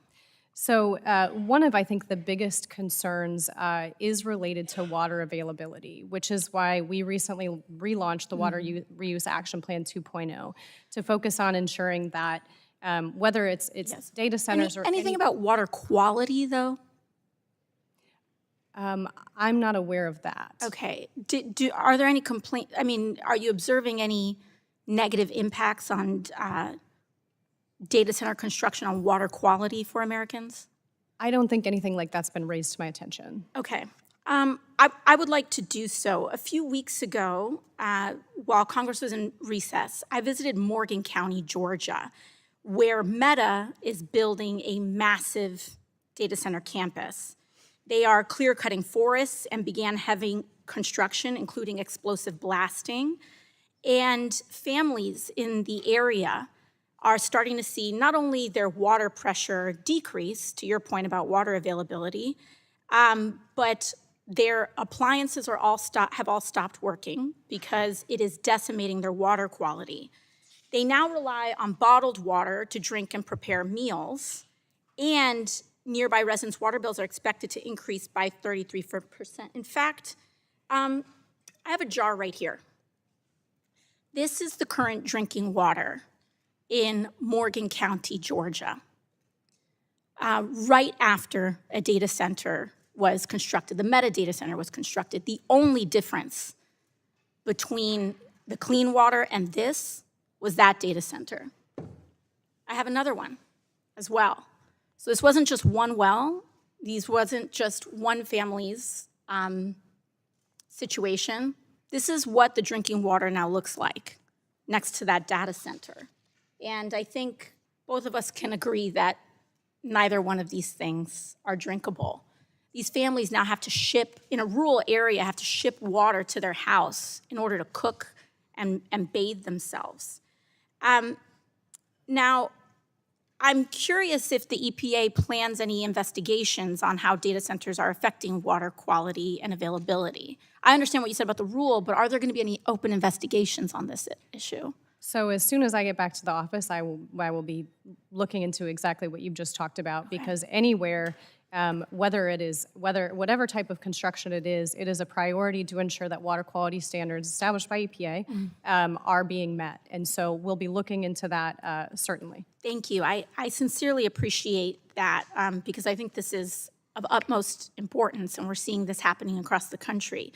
I'd also like to ask about the administration's push to build more data centers by fast-tracking construction. Because the administration's been issuing executive orders to fast-track data center construction when we know that water quality is encountering major issues. Are there any mandates for data centers to do water quality testing prior to construction? Of like coming from a public water supply, drinking water supply sampling? Wells, yeah. I'm not aware of anything like that. However, it doesn't mean I'm just not aware of it. It might exist, Yes, but I'm not. Of course. I think it's important that, you as an agency official, we have to make sure we're doing these investigations. And then us, on a congressional level, I'd like to note that I think it's of utmost importance that we also launch congressional investigations into this matter as well, so that we can partner with the EPA and ensure that the drinking water for this country continues to be safe and accessible for the American people. So thank you, Administrator. Thank you. Gentlewoman yields back, and I now recognize Representative Weber for his 5 minutes of questioning. Thank you, ma'am. Thank you all for being here today. So I'm trying to get caught up on what has happened here. January the 19th was the failure date. Is that correct? Correct. Okay. How long have you all been engaged? We'll start with you, Ms. Kramer. So EPA was on site. EPA received the notification phone call the evening of January 19th. Colonel? The Washington Aqueduct of the Baltimore District received the call on the evening of the 19th and responded within the hour. Same for you all, Mr. Winscoff? National Park Service has been engaged since the 19th as well. Okay. So last night, there was a town hall meeting last night at 7 p.m. Did any of y'all get to attend that? No. So it was called, and I'm trying to come up to speed on this, so please don't take exception to what I'm asking. This is DC Water's Life off their website. So I'll go back to you, Mr. Winscoff. As you know, the Potomac Interceptor crosses multiple jurisdictions throughout Maryland, Virginia, and the District of Columbia, with maintenance and operational authority vested in DC Water. However, the location of the collapse, as you're probably painfully aware of, happened on National Park Service property. With this in mind, what was your working relationship with DC Water before the fact and now? We have an ongoing, continuing working relationship with DC Water, both before and continuing now with current projects and the current remediation for the collapse. Same question to you, Colonel, and then we'll come over to her. Representative, DC Water is a member of our wholesale customer board, so they're one of three downstream recipients of the water that's produced from the Washington Aqueduct.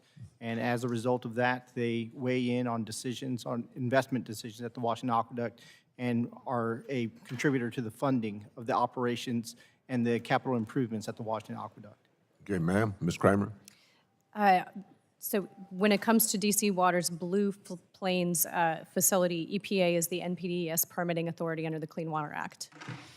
Are you finding that as you're trying to repair routine sections of the pipe in your particular jurisdiction, are you finding that a problem to have that kind of job where are you reaching across the aisle, so to speak?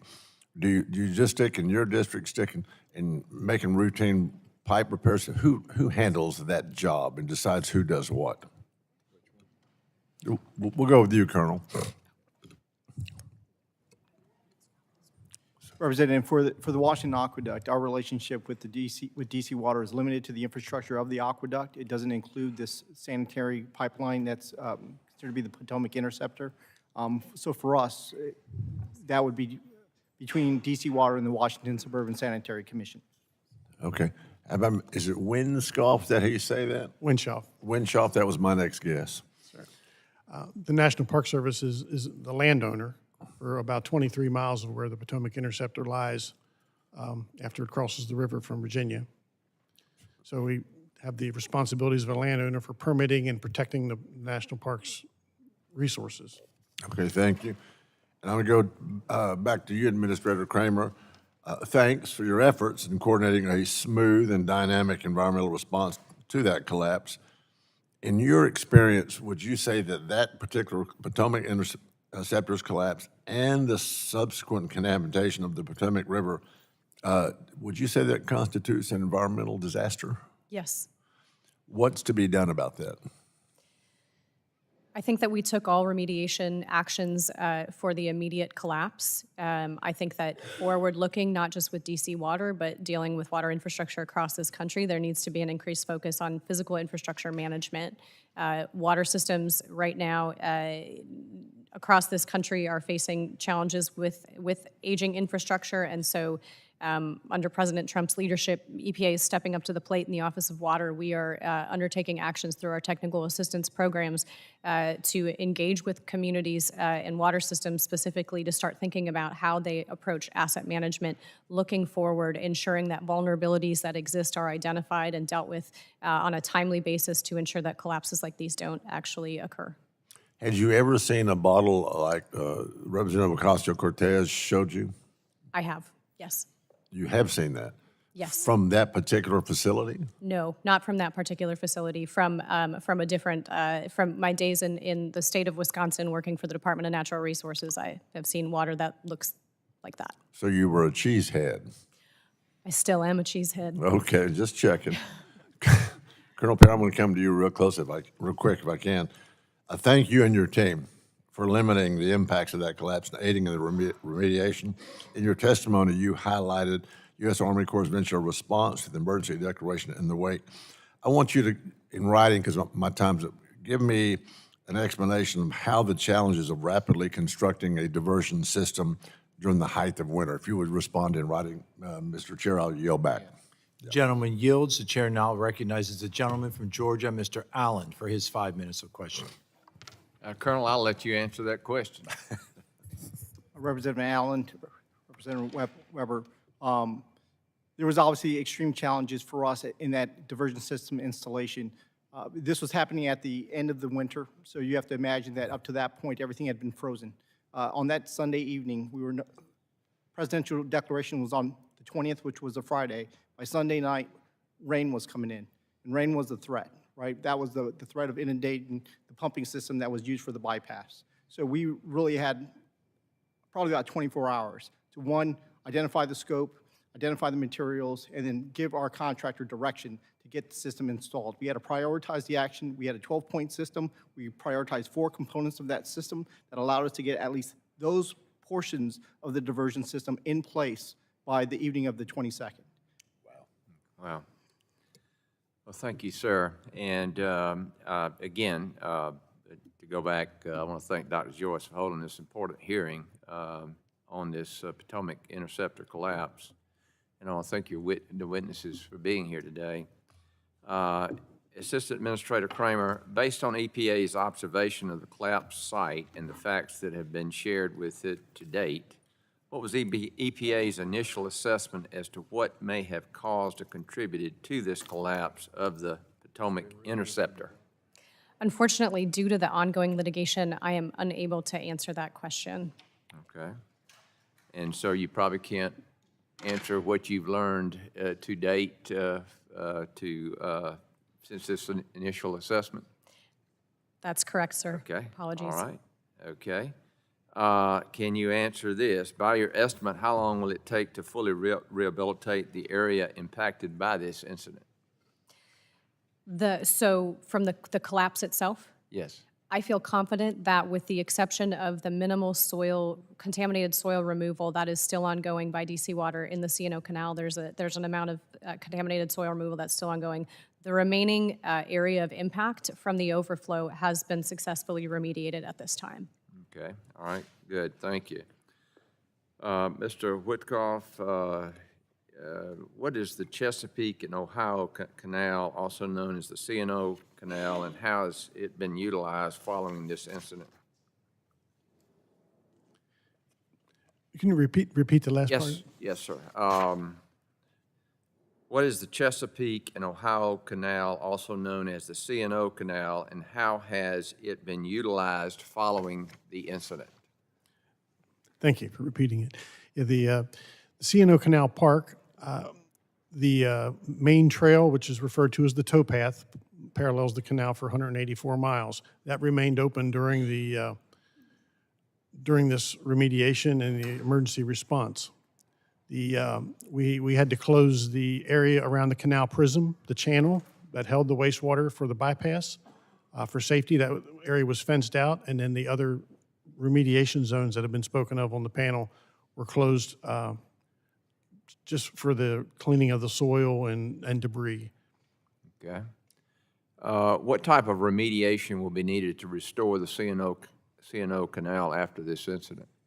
That DC Water and their contractors are taking on that work now to remediate the channel, which has been removal of the contaminated sediment, sewage contaminated sediment, and vegetation, and any of the clay liner that had been impacted, which they'll have to be restoring, and they are working on that, as well as cleaning the historic stone locks. There are 4 of them.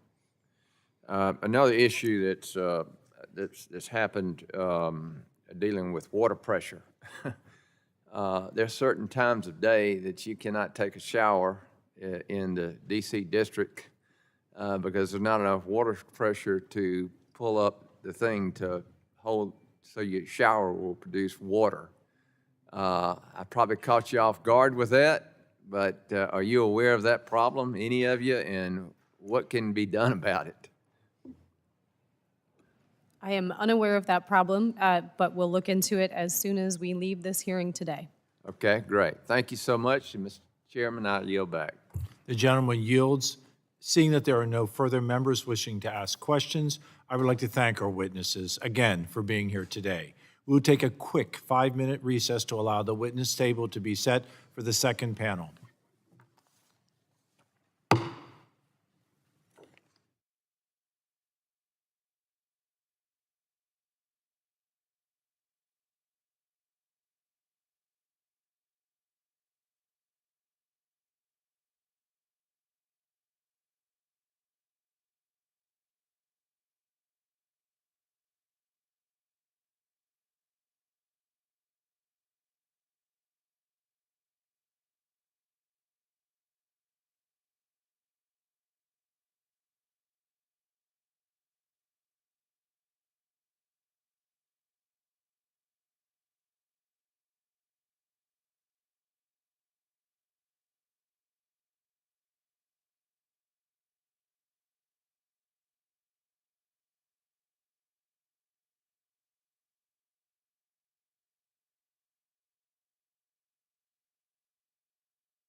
The committee will come back to order.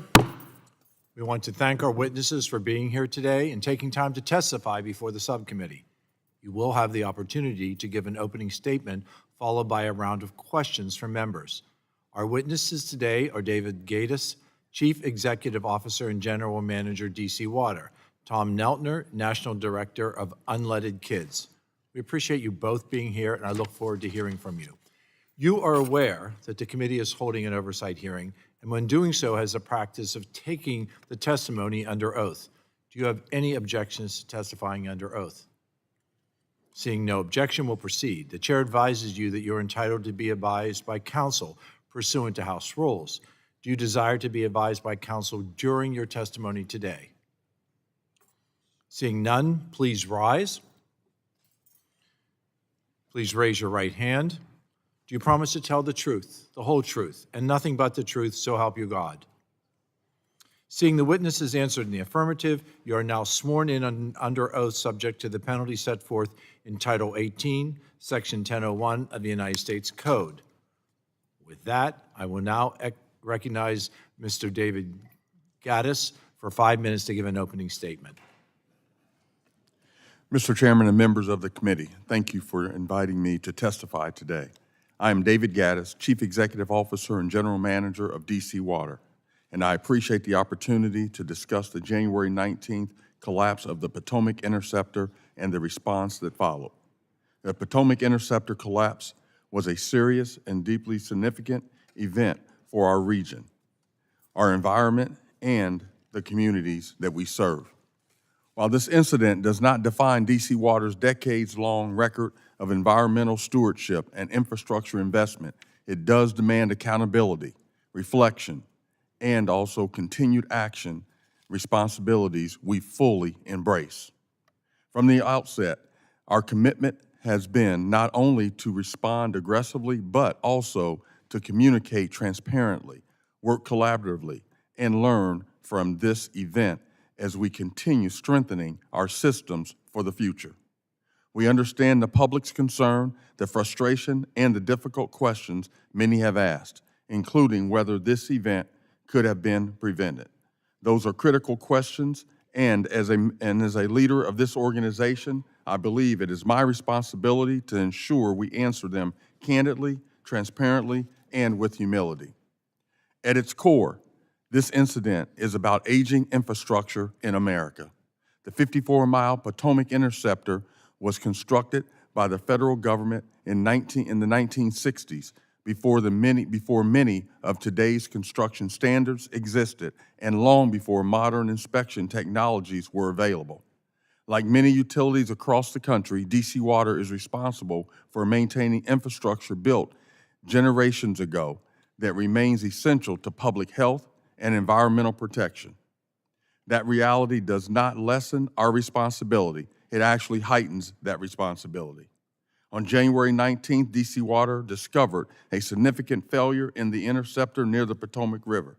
Under extremely challenging winter conditions, our teams immediately mobilized to contain the release of and protect the public health and the environment. Working alongside the EPA and MPS, the Army Corps of Engineers, FEMA, and numerous state, district, and local partners, DC Water successfully implemented an emergency bypass system on January 24th that prevented nearly 2 billion additional gallons from entering the river. As engineers gained access to the damaged pipe, we encountered large boulders and debris weighing approximately 18 tons, that is roughly equivalent to 10 full passenger vehicles located in adjacent and also impacted the sections of this pipe. These materials obstructed flow within the interceptor and likely contributed to the structural stress on the pipeline over many decades. I want to personally thank our government partners for the extraordinary coordination and collaboration throughout this response, particularly EPA Assistant Administrator Jessica Kramer for her leadership during this incident. I also want to directly address the question of whether DC Water was aware of the concerns regarding this section of the pipe prior to the collapse.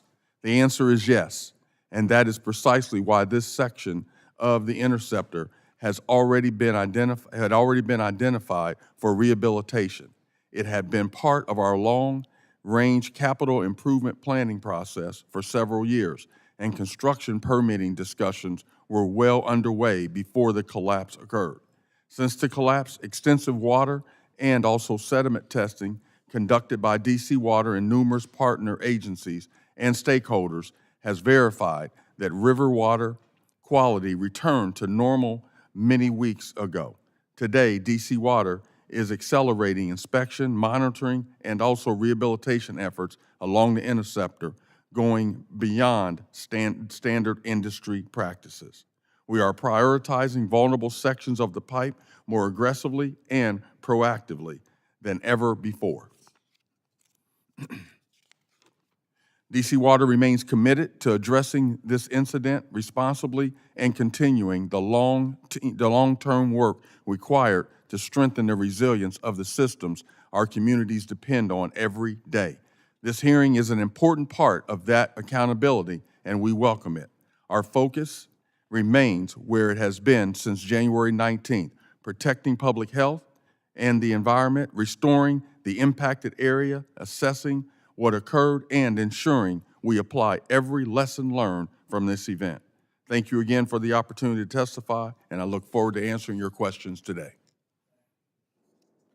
Thank you. Mr. Nelter, you are now recognized for 5 minutes for your opening statement.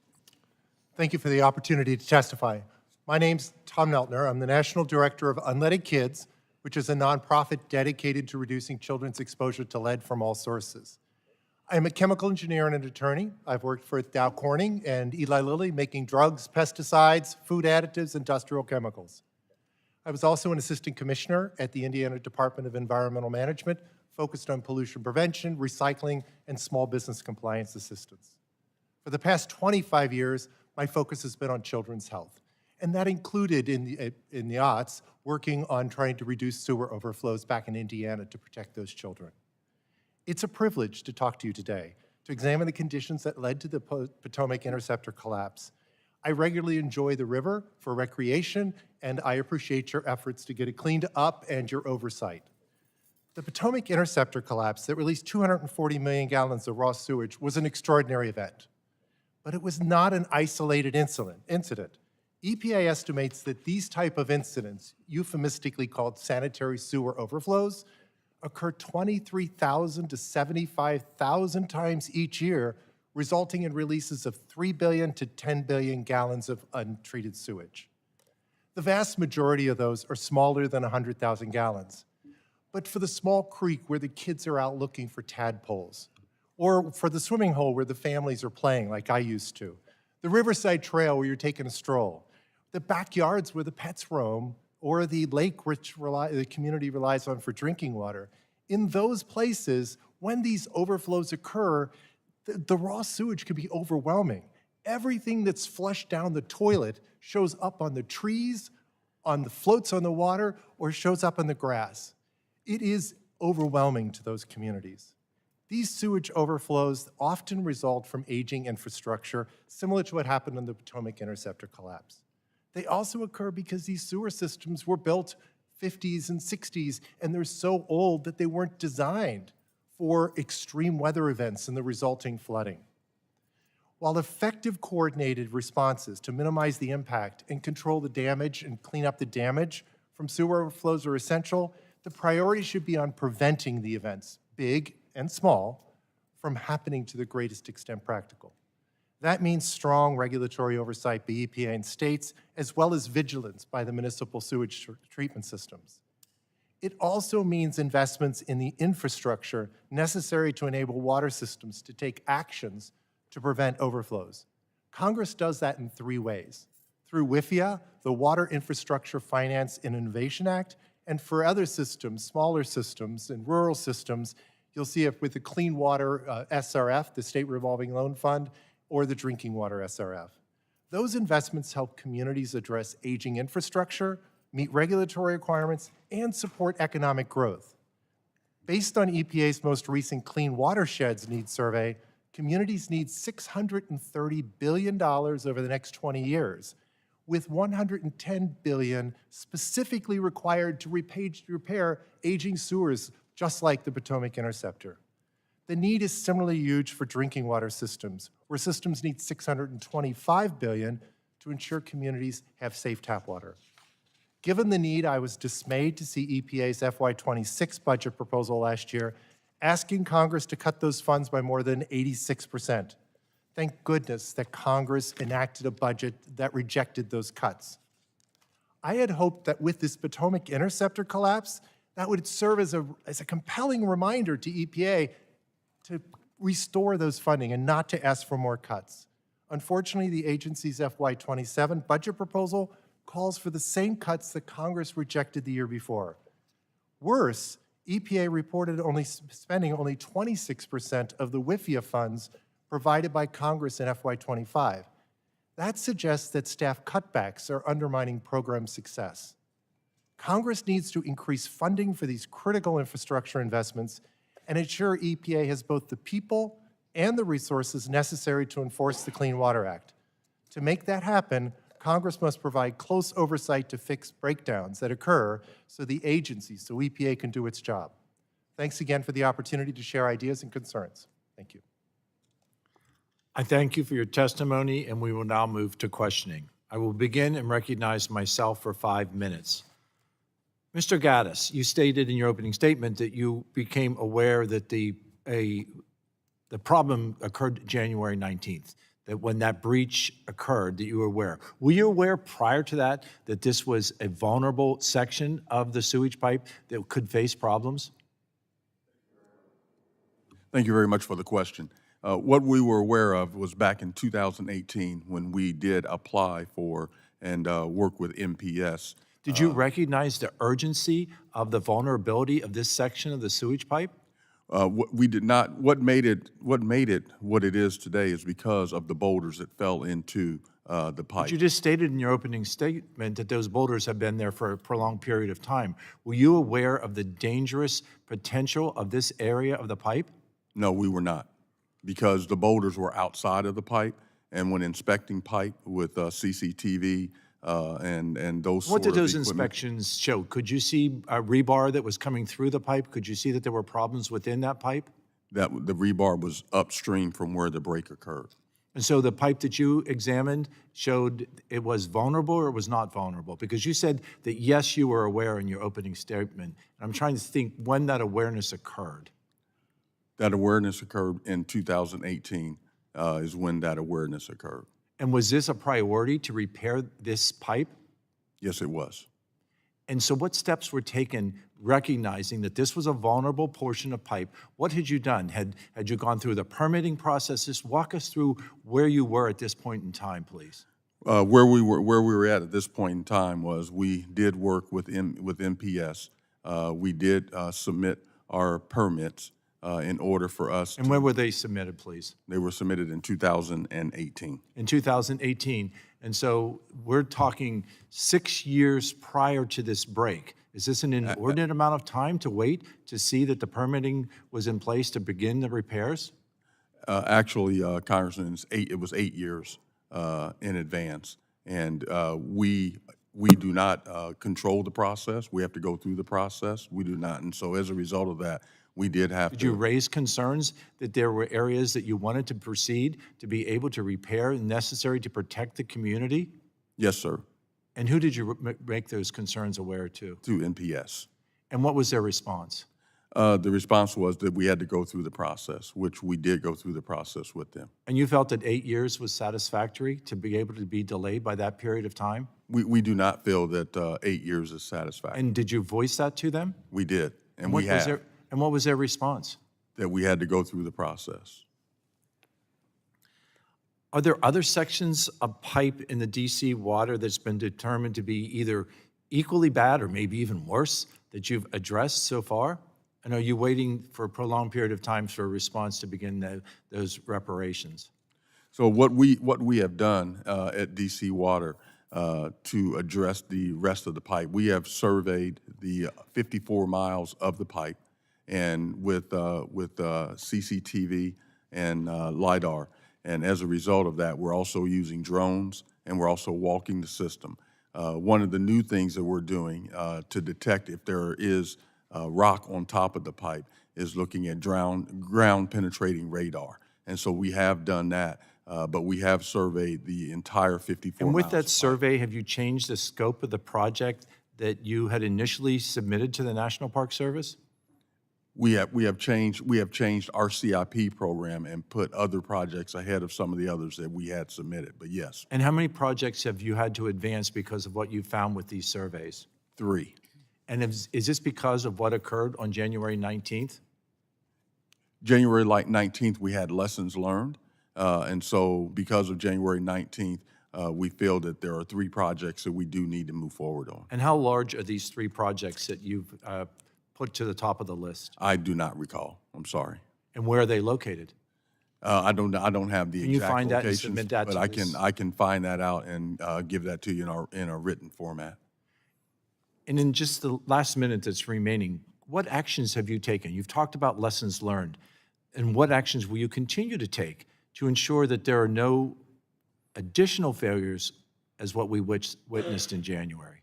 Well, Congressman, thank you very much for that question. Let me say first that we take serious what happens in the river, and we've proven that in the District of Columbia with the Anacostia River and also with the Potomac River with our Deep Tunnel Project. The actions that we have continued to take, and we will continue to take them, is to look at the outside of the pipe versus just on the inside of the pipe. We feel that the boulders and the rocks that I talked about in my opening statement did contribute to the dam that built up inside of the pipe and did not allow the flow to continue to Blue Plains for that sewage water to be processed. How confident are you that another collapse like this will not occur? Congressman, I think that's sort of a hypothetical, and That's what I'm asking you. Well, for. I don't- Hypothetical, with the information, with the drones that you've utilized, with the information that you have in hand from your investigation, how can we tell the public that another imminent situation like January 19th won't be occurring soon? Well, we're hopeful that we do not have another break like this one, and that is why we're doing all the things that we're doing right now. But there are no guarantees when dealing with an aging infrastructure that's more than 60 years old. I thank you for your testimony. I yield now to the ranking member, Ms. Clark, for her 5 minutes of questions. Thank you very much, Mr. Chairman. I thank our panelists for appearing before us today. Mr. Gaddis, I'd like to better understand the involvement of the federal agencies in the response to the collapse. What federal agencies were involved in the response to the collapse, and when were they first involved? The federal agencies were all notified the day of the collapse. We actually, Congresswoman, for about two and a half weeks, we at DC Water continued to, after building the bypass, we built that bypass. There were no agencies working with us. Approximately two and a half weeks later, the agencies did come around, and we're happy that we were able to get the help that we needed. Understood, but you had to do the initial work solo over a 2-week period of time. That is correct.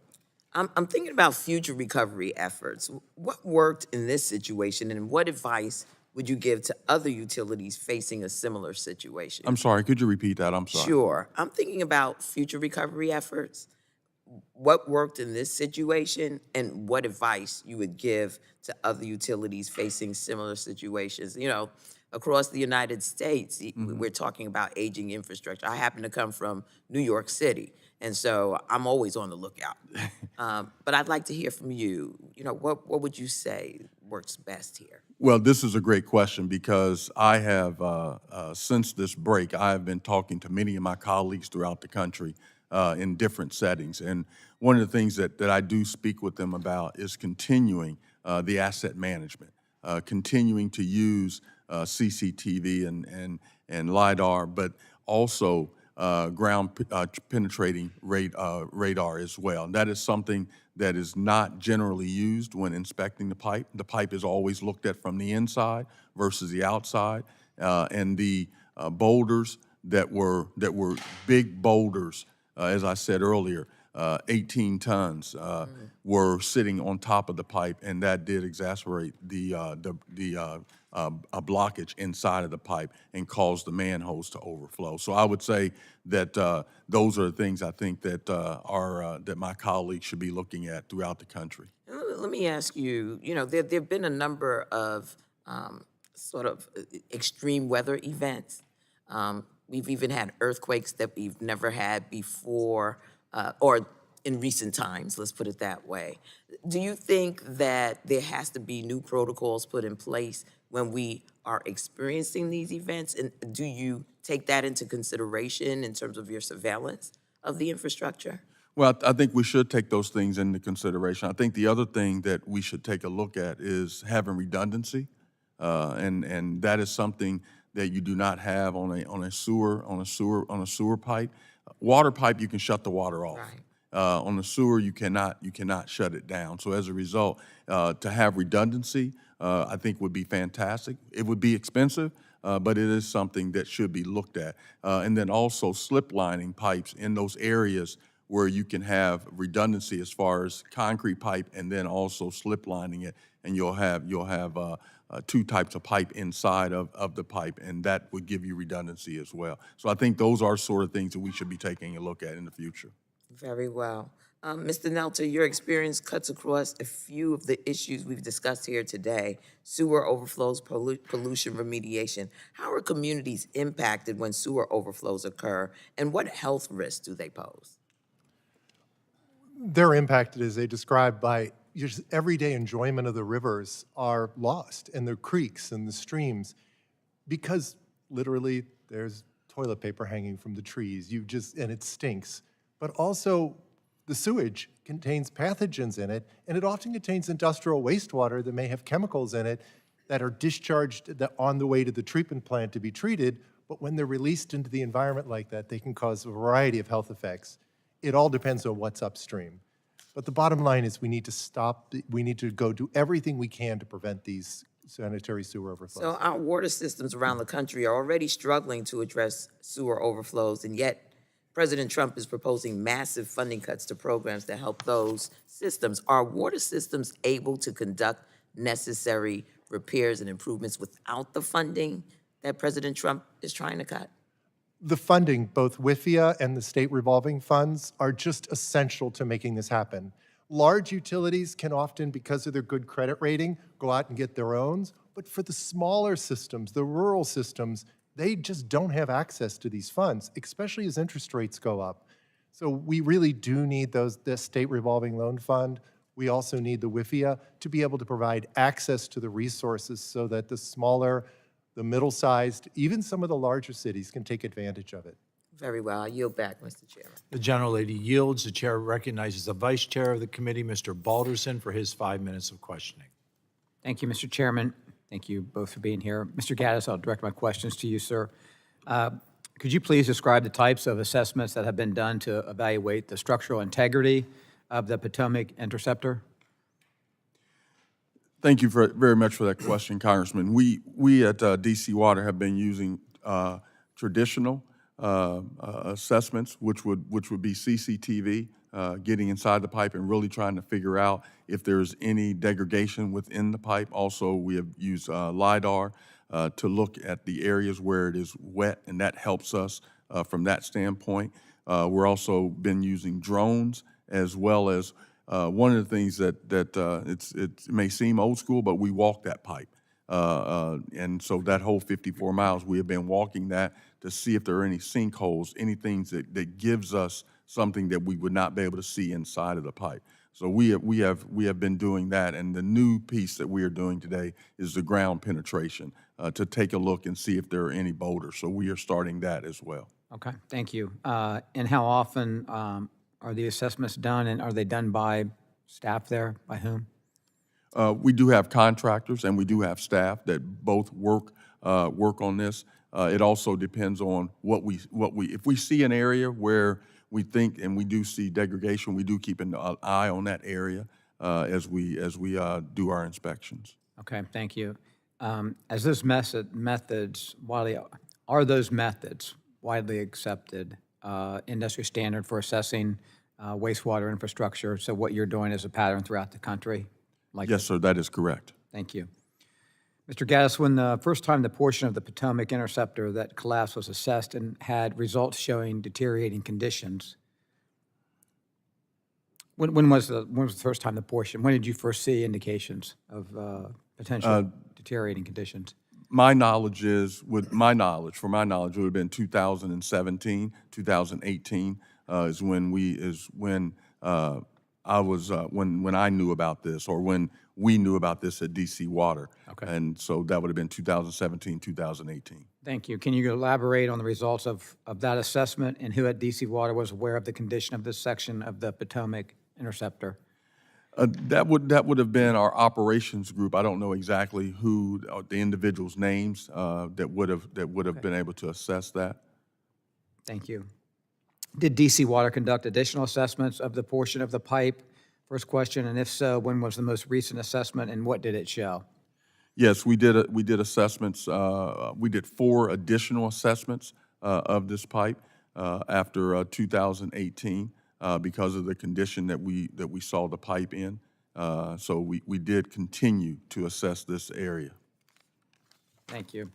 Mr. Gaddis, are you satisfied with the current progress of the remediation efforts following the Potomac Interceptor collapse? Thank you for that question. I am satisfied with what we've done thus far on the remediation. I think that the communities are very satisfied as well. So we're moving in the right direction. When was the most recent assessment done that you inspected? The most recent assessment, when was it done? We're assessing pipe every single day. Every single day. Every single day on this 54-mile pipeline or the Potomac Interceptor. Okay. Is there anything that could have been done differently to expedite the emergency repair or cleanup process or streamline operations? Thank you very much for that question. As we look back at this and lessons learned, I think that the things that we were able to do regarding this break were the right things. The only thing that we wish that we could have done would have been have ground penetration, but we did not know that the boulders were there. No one would have known that the boulders were there. The clean fill should have been put in, and clean fill would be boulders, or not boulders, but rock that is no larger than 3 inches in diameter would have been placed back on top of this pipe. But the boulders that were placed back on top of the pipe did cause a true problem, and the break was extraordinary versus other breaks that we've seen. Okay, I'm going to try to get one last question here. Currently, are there any portions along the Potomac Interceptor that could negatively affect the drinking water of our community if it experienced a collapse or a similar incident? You have 10 seconds, sir. Sorry. To the best of your ability. Well, from my standpoint and what I've seen, the Potomac Interceptor does go along the river. As a result, another break could cause an issue for the Washington Aqueduct because of their intakes that they have along the river. Thank you. Gentleman yields. The chair now recognizes the gentleman from New York, Mr. Tonko, for his 5 minutes of questioning. Thank you, Mr. Chair. I'll reiterate a point that has been made by others today. Federal funding is critical to enabling water systems to improve their infrastructure, conduct preventative maintenance, and protect public health. And if those federal resources disappear, as is proposed by President Trump's fiscal year 27 budget, we're likely to see more incidents like the Potomac Interceptor collapse around the country, including in communities that are less equipped to carry out a fast and effective emergency response. Earlier, we heard from the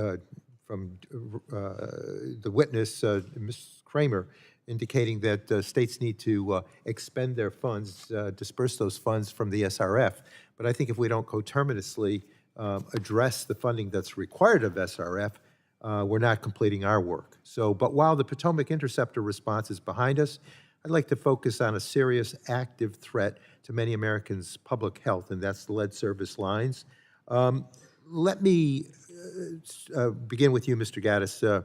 DC has one of the nation's leading lead pipe replacement programs. Can you discuss DC Water's efforts to proactively manage its infrastructure and get these pipes out of its system? Yes, sir. Thank you very much for that question. We at DC Water, one of the decisions that we made a few years ago was that we wanted to be proactive. We did not want to wait for a consent decree to occur regarding lead service lines. As a result, we stood up Lead-Free DC in Washington, D.C., and it has been very, very successful. There are 42,000 lead service lines in the District of Columbia to date, and we are attacking this in 2 phases. Phase 1, we will have 29,000 of these lead service lines replaced by 2030. Phase 2, we will have the other 13,000 replaced by 2037. We fortunately do have the funding for 2,000 and for the first phase, but we are looking for funding for the second phase. So the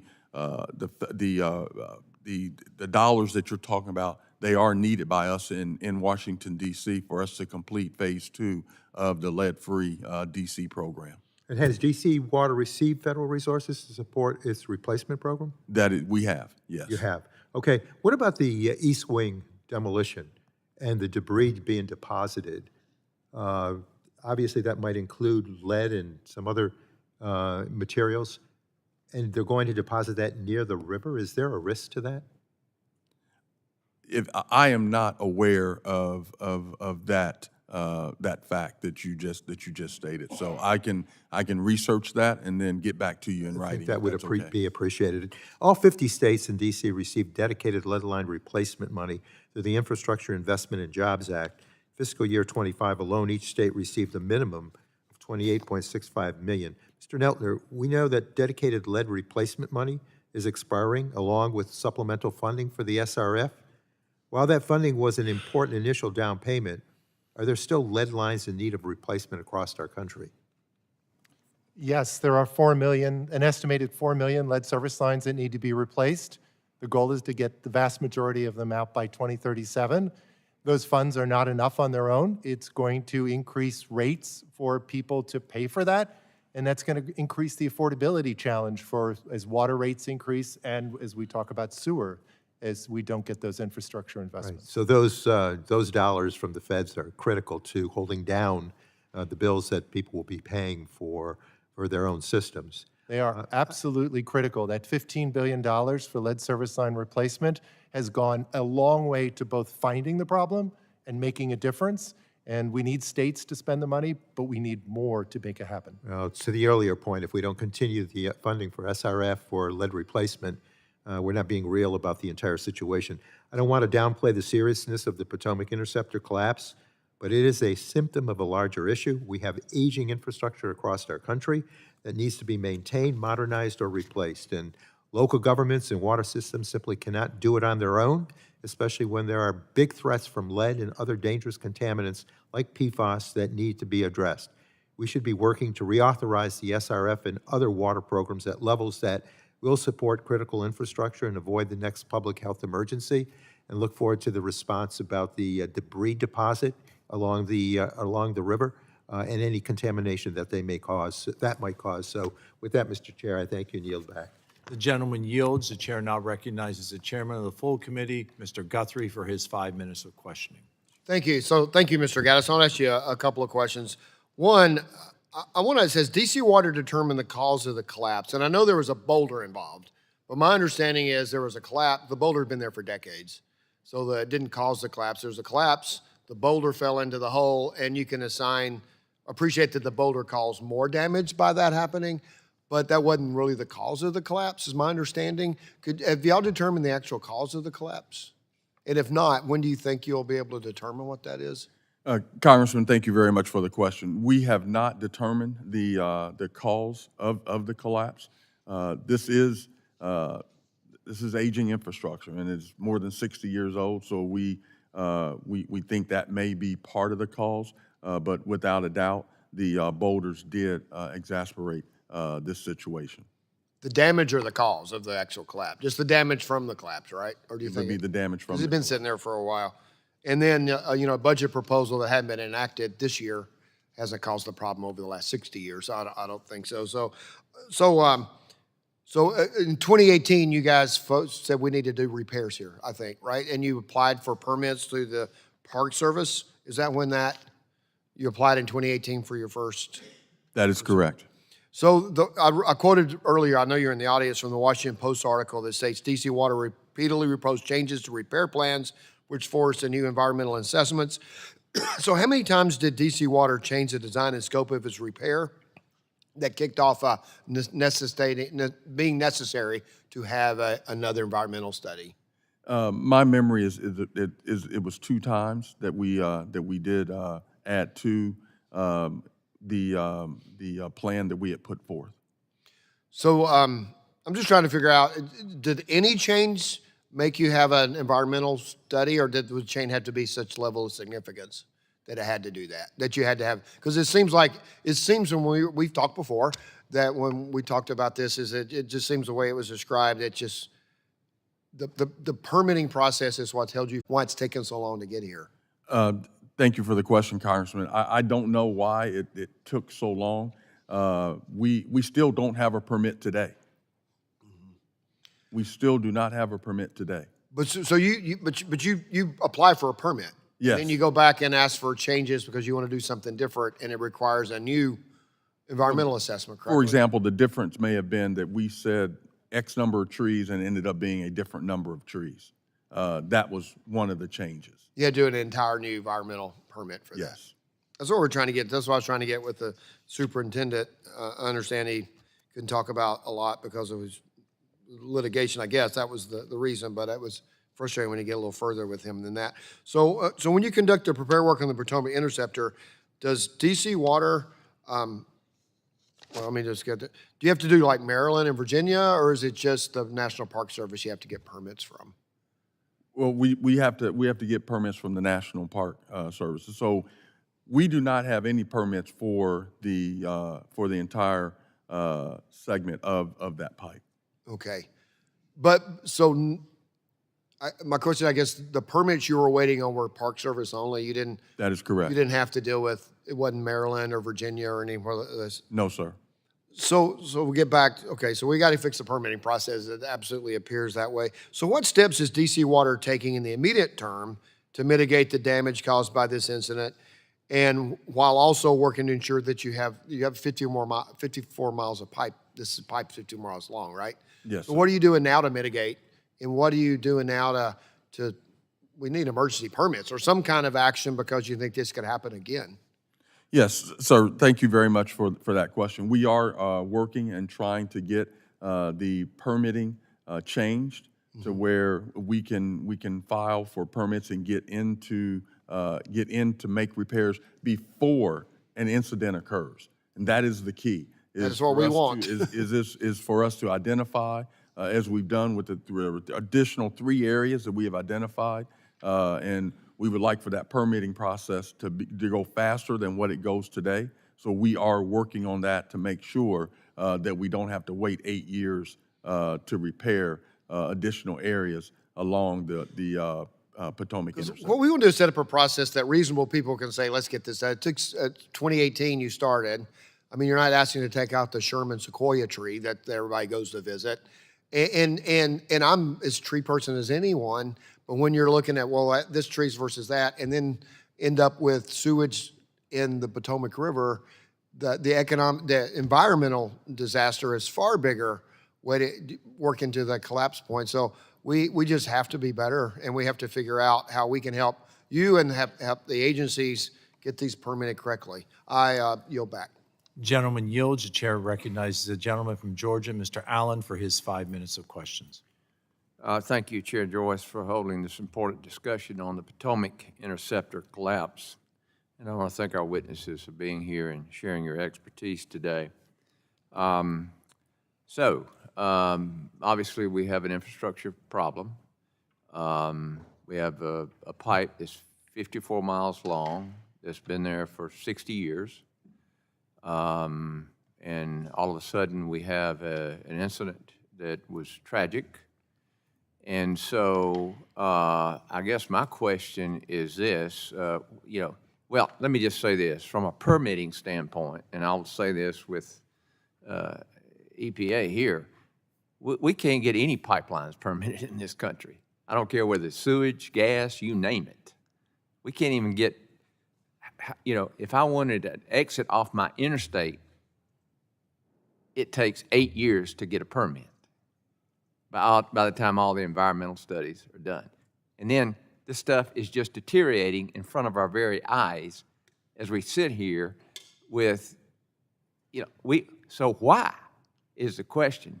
But I think the bigger thing here to deal with is, in your opinion, does this pipe need to be replaced? Thank you very much for the question, Councilman. It is not the whole 54 miles needs to be replaced. There are segments that we feel need to be repaired, and we've identified 3 of those segments that does need to be repaired. We do agree with you that that we could move a little bit, or not. We hope that national parks can move a little bit faster than what they have in the past regarding the permits. I think that's the key. But I think that we will continue to do what we've done thus far, and that is to perform proper asset management and bring to the attention of individuals that there is a replacement that is needed on different segments of the pipe. To replace the entire 54 miles would be Herculean, and the funding would be very, very expensive, and that would rest on the backs of ratepayers. But we are looking at other ways that we can fund these types of projects as well. Okay. Are you getting outside expertise? Do y'all do your engineering internally at DC Water, or are you getting outside expertise from engineering and environmental companies on how to fix this problem? It is a combination of both. So we do have a full-fledged engineering part of our operation, but we are working with outside engineers as well, some of the best that there are in the industry. And I think that was proven, that we do work with the best, and that our team is a very good team as well, as we were able to construct this bypass within a 5-day period. Okay, so first step is to, have we got those areas that need to be replaced identified? We do have them identified at this time. Okay, do we have a cost estimate on what it's going to take to do that? Not at this point in time. We are mobilizing at this point in time on those 3 areas, but I'm not sure that we have a cost estimate as of yet. Well, we got to strike while the iron's hot here. So, I agree. We've had a major tragic incident, and like I said, the way this place works, you got to make things happen, and because there's always some reason, this delay, that delay, you name it, it's unconscionable, really. I come from the construction world. The other issue that we have, there was a water main that broke just a few weeks ago, and since then, water pressure is an issue in the district. And are you aware of that problem? I mean, we can't even take a shower. And so, because we have inadequate water pressure. Are you aware of that problem? I am not aware of that problem, sir. All right, but sir. we do, if we could, we will identify where that is at, and we will get back to you and let you know how we're going to solve the problem, because the pressure is important to us, and we know that's important to the citizens as well, and yourself. Okay, I've got just a few seconds. So what we need to do is find out how much it's going to cost, and then we got to get the permit. Yes, sir. And then fix it. Yes, sir. Okay. Have you any idea, like, how long it'll take to fix it once we get the permit? I don't myself have any idea how long, but we will be mobilizing and have that number for the cost of the pipe within the next 30 days. Good. Thank you. And I'm out of time, so I yield back. Thank you, sir. Gentleman yields. The chair recognizes the gentlelady from Tennessee, Dr. Harshberger, for her 5 minutes of questioning. Thank you, Mr. Chairman, and thank you to the witnesses for being here today. Mr. Gaddis, when an assessment is complete in a section of the Potomac Interceptor is identified as requiring improvements, how does DC Water ensure those get completed? I'm sorry, ma'am, can you repeat that? When you have identified improvements in the Interceptor, how does DC Water ensure that those improvements get completed? Well, one of the first things that we do is we definitely put a plan together with our engineering, and also if we need to bring in any partners to help us construct whatever may be needed in order to make sure that we're able to satisfy, not only meet the requirement from a cost standpoint, because that's very, very important since we have ratepayers. And so as a result of that, we then start the construction. We always try and come in on time and under budget whenever we're constructing something. How long does it take on average for DC Water to get the required approval and a contractor to begin work once an issue's been identified? It does not take us long from that standpoint because we have MS master service agreements with a number of contractors, and so they're very aware, and so it cuts down on our procurement process where we've already qualified those contractors, and we can put those contractors to work that same day. Good. How many contractors are currently working on improvements on the Potomac Interceptor? Do you know? I don't know the exact number, but there are a number of partners that we have out working on the Potomac Interceptor. Well, at least you have a process to figure out who those contractors are going to be. Are you satisfied with the current progress of the remediation efforts following the collapse? Thank you very much for that question. We are satisfied with the progress that we've been able to make. We are staying in close contact with the community as well, and making sure that the smell and those sort of things are being eliminated. We're also continuing to test the water in the river, which is very, very important. Yes, it is. And so in doing that, we've seen the river really come back and rebound very, very well, where the numbers are back to normal within the water columns in the river today. Is there anything that could have been done differently to expedite the emergency repair or cleanup process or streamline any of those operations? We will do a full-fledged investigation on the way that we perform. Yeah. And we do that all the time when we take a look at projects that we execute. We have not done that as of yet, so we will do that. What I will say is that we had expected to have the bypass built from the 19th. We expected it to take approximately 7 days, 7 to 8 days, and for us to get that done in 4 to 5 days was a great effort that by our contractors and by the men and women at DC Water. Yeah. Well, what's DC Water doing to monitor the remaining portions of the Potomac Interceptor that are known to be high-risk areas, basically? So what we are doing is we have taken a look at the entire 54 miles of pipe, and with the 54 miles of pipe, we've CCTV'd it. We've used LiDAR from that standpoint. We're also using drones. We're walking. Do you do this on a regular basis? I guess I'm thinking of what utilities in my district do preemptively, like TVA or some of these guys, or with pipelines.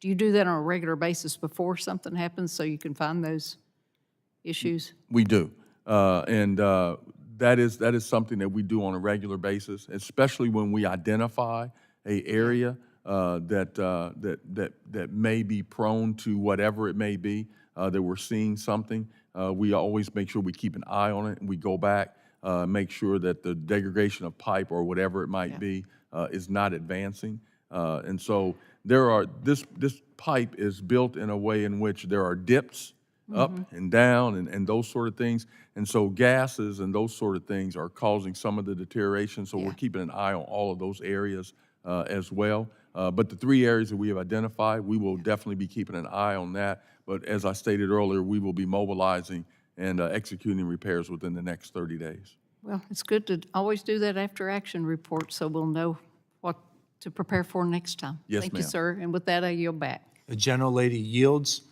Votes have been called on the floor, so we will now recess for the floor votes and resume 10 minutes after the last vote is called. The committee will now stand in recess.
The committee will come to order. We will now resume our hearing on the corrosion, collapse, and cleanup examining the Potomac Interceptor collapse. We now recognize Mr. Weber of Texas for his 5 minutes of questioning. Thank you, Mr. Chairman, and thank you all both for being here. Mr. Gaddis, I'm going to come to you first, please. The Potomac Interceptor collapse was a significant environmental disaster. I know I'm telling Noah about the flood, right?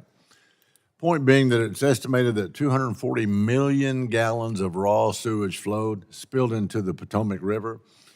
In your testimony, you highlighted that DC Water became aware of that break the afternoon of January the 19th, 2026. Do you remember that? Okay. Be sure you use your Yes, mic sir. there.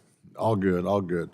However, DC Mayor Muriel Bowser did not declare an emergency until February the 18th, 2026, essentially a month later. Do you remember that? Yes, sir. Okay. According to, did you have interaction with her in that regard? With the mayor? Any interaction with the mayor when that happened? If I can, my memory, and thank you for the question. From my memory, there was interaction not directly with the mayor, but with interaction with her team, but not necessarily regarding that issue. Or Okay. So according to your estimation, how many gallons during that time frame of raw sewage flowed into the Potomac River before the emergency was declared? How many gallons?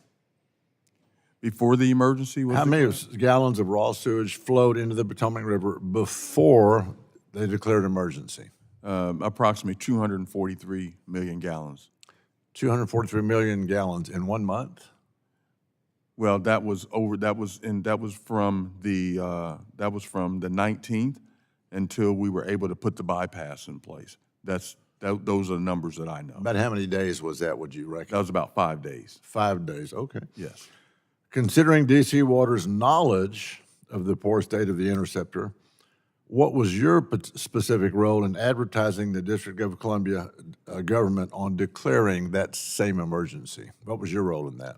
I did not have a role in that, sir. Not at all. Not that I can remember, sir. Okay. Did any of your staff have a role in it? They may have, but not that I can remember. Not that you can remember? Yes. Okay. And I'm going to stay with you, Mr. Gaddis, for a minute. My district home in Texas is home to a significant portion of our nation's energy production infrastructure. Have you been to Texas? Thank you for the question. I actually, not only have I been to Texas, I attended Southern Methodist University in Dallas, Texas. Okay, well then where'd you get your education? No, I'm just teasing you. I'm just teasing you. My district produces consumer gasoline, natural gas, military-grade fuel, as well as jet fuel in large quantities, most in the country in some instances. As a result of these highly technical and dangerous processes, I will add, I'm deeply aware of the state's steps required to prevent such environmental disasters as just happened. One major preventative measure is addressing aging infrastructure. We keep a close watch on that. Considering the Potomac Interceptor's age and criticality to the surrounding area, what measures, in your judgment, were taken to prevent that interceptor's collapse? Thank you very much for the question, Congressman. You know, we have DC Water. We've supplied more than 40,000 documents to the committee. So I'm sure that 40,000 documents? Yes, sir, to the committee. So I'm sure that a lot of that is in there that you're asking a question about. But there were a number of things that we have done at DC Water from 2018 up until the day of the collapse. But you don't have in mind any of the preventive maintenance issues that come to your mind today? Well, we did what we call, asset management was one of the things that we do, and we've documented that, and we've taken a look at from a LiDAR standpoint, also CCTV, drones, also walking the 54 miles, and especially that segment of the pipe that we knew there were issues. And we did not see the rocks, or actually the boulders that were above it, because that's outside of the pipe. But we extensively looked inside of the pipe, and that's why we were able to put it on our CIP list and also alert national parks, that this is an area that we wanted to do the repairs on. Okay. During that time frame, I'm running out of, this for you to give me an answer later. Were contractors or federal agencies aware that delays in permitting approvals could result in that collapse? And if you don't mind, respond to my office in writing about that. I'll repeat it real quick. Were contractors or federal agencies aware that delays in permitting approvals could result in the collapse of this infrastructure? Mr. Chairman, thank you. I yield back. Seeing that there are no further members wishing. Perfect timing.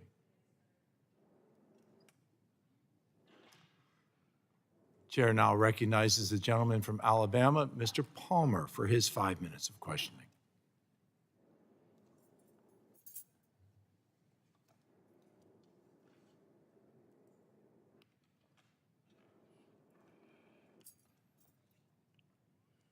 Thank you, Mr. Chairman. Sorry for the delay. I know time is precious for everybody.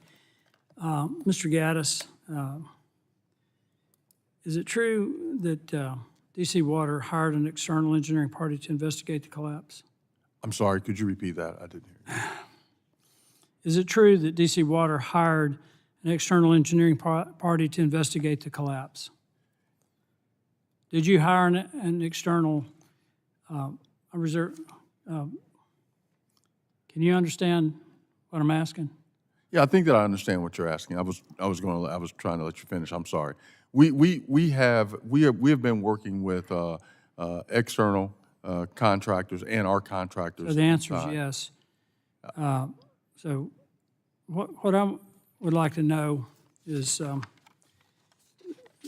there's some things in the timeline that I wonder about. So you had an external engineer do the inspections of the line, is that correct? Who did the inspections of the lines to determine that the possibility of a breach? That would have been DC Water engineers and also external contractors as well have taken a look at the lines. And then his recommendation came back, resulted in the DC Water Board approving an emergency contract. Is that correct?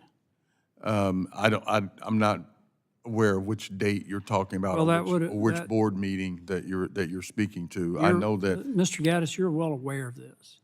I mean, you know this. Just answer. I mean, for crying out loud. I have it right here. And it was to address failures of the Potomac Interceptor, high priority repair, rehabilitation of sections of the Potomac Interceptor address sections that warrant repair in advance of longer term capital projects. So when you issue an emergency contract, that by definition means you don't go through the regular request for proposal. You know that there's a problem that needs immediate attention. Isn't that why the board approved an emergency contract? You would have later gone out with an RFP for longer term capital projects.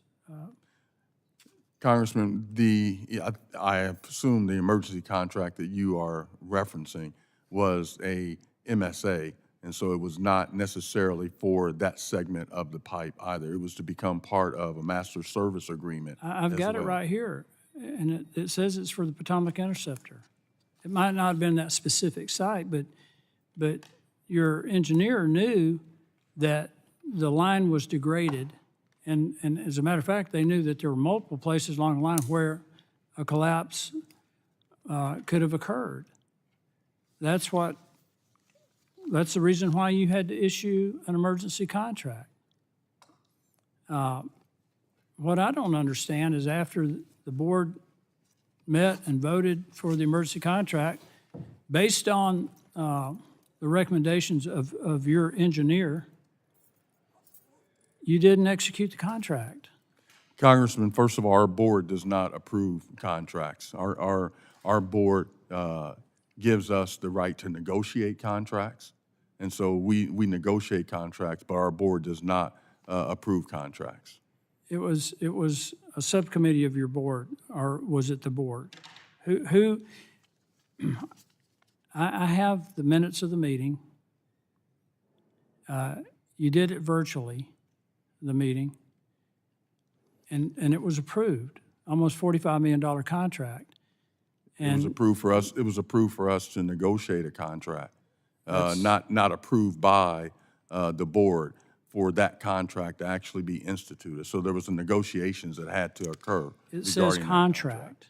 So it does not say to negotiate a contract, it says contract. Listen, I'm not trying to go after anybody. I'm trying to make sure this doesn't happen again. In the first panel, that was the whole point of my line of questions in the first panel, was to make sure this doesn't happen again. And so trying to avoid any culpability or any appearance of incompetence is not what this is about. It's about making sure this doesn't happen again. I mean, this is an ecological, environmental disaster because you didn't execute the contract in a timely manner to have someone on site with the ability to mitigate a collapse or a breach. And, you know, that really bothers me. What I'm trying to find out is why the contract wasn't executed and why this was allowed to happen. And there's failures across the board.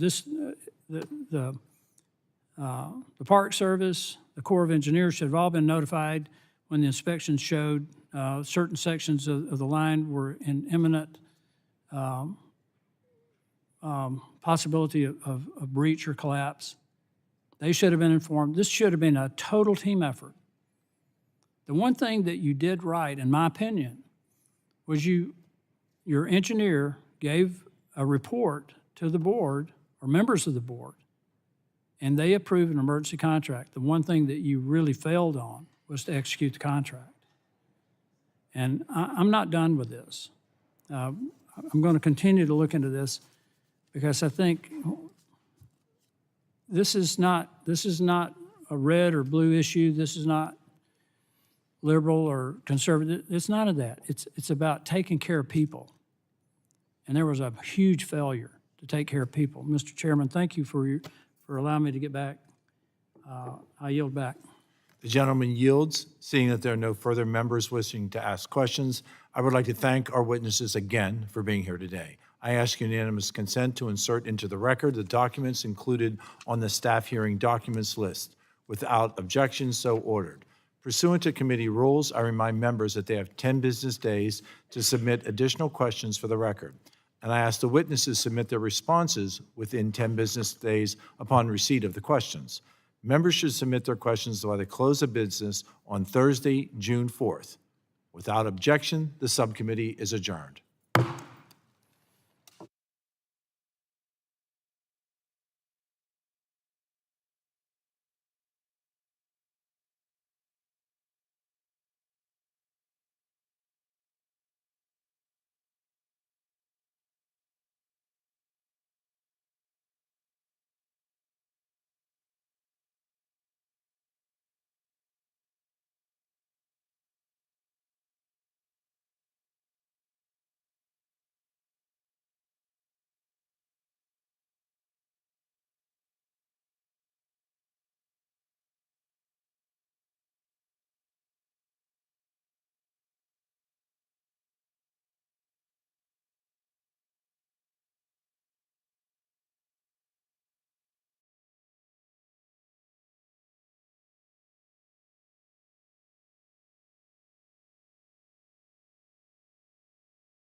Yield back. I have the minute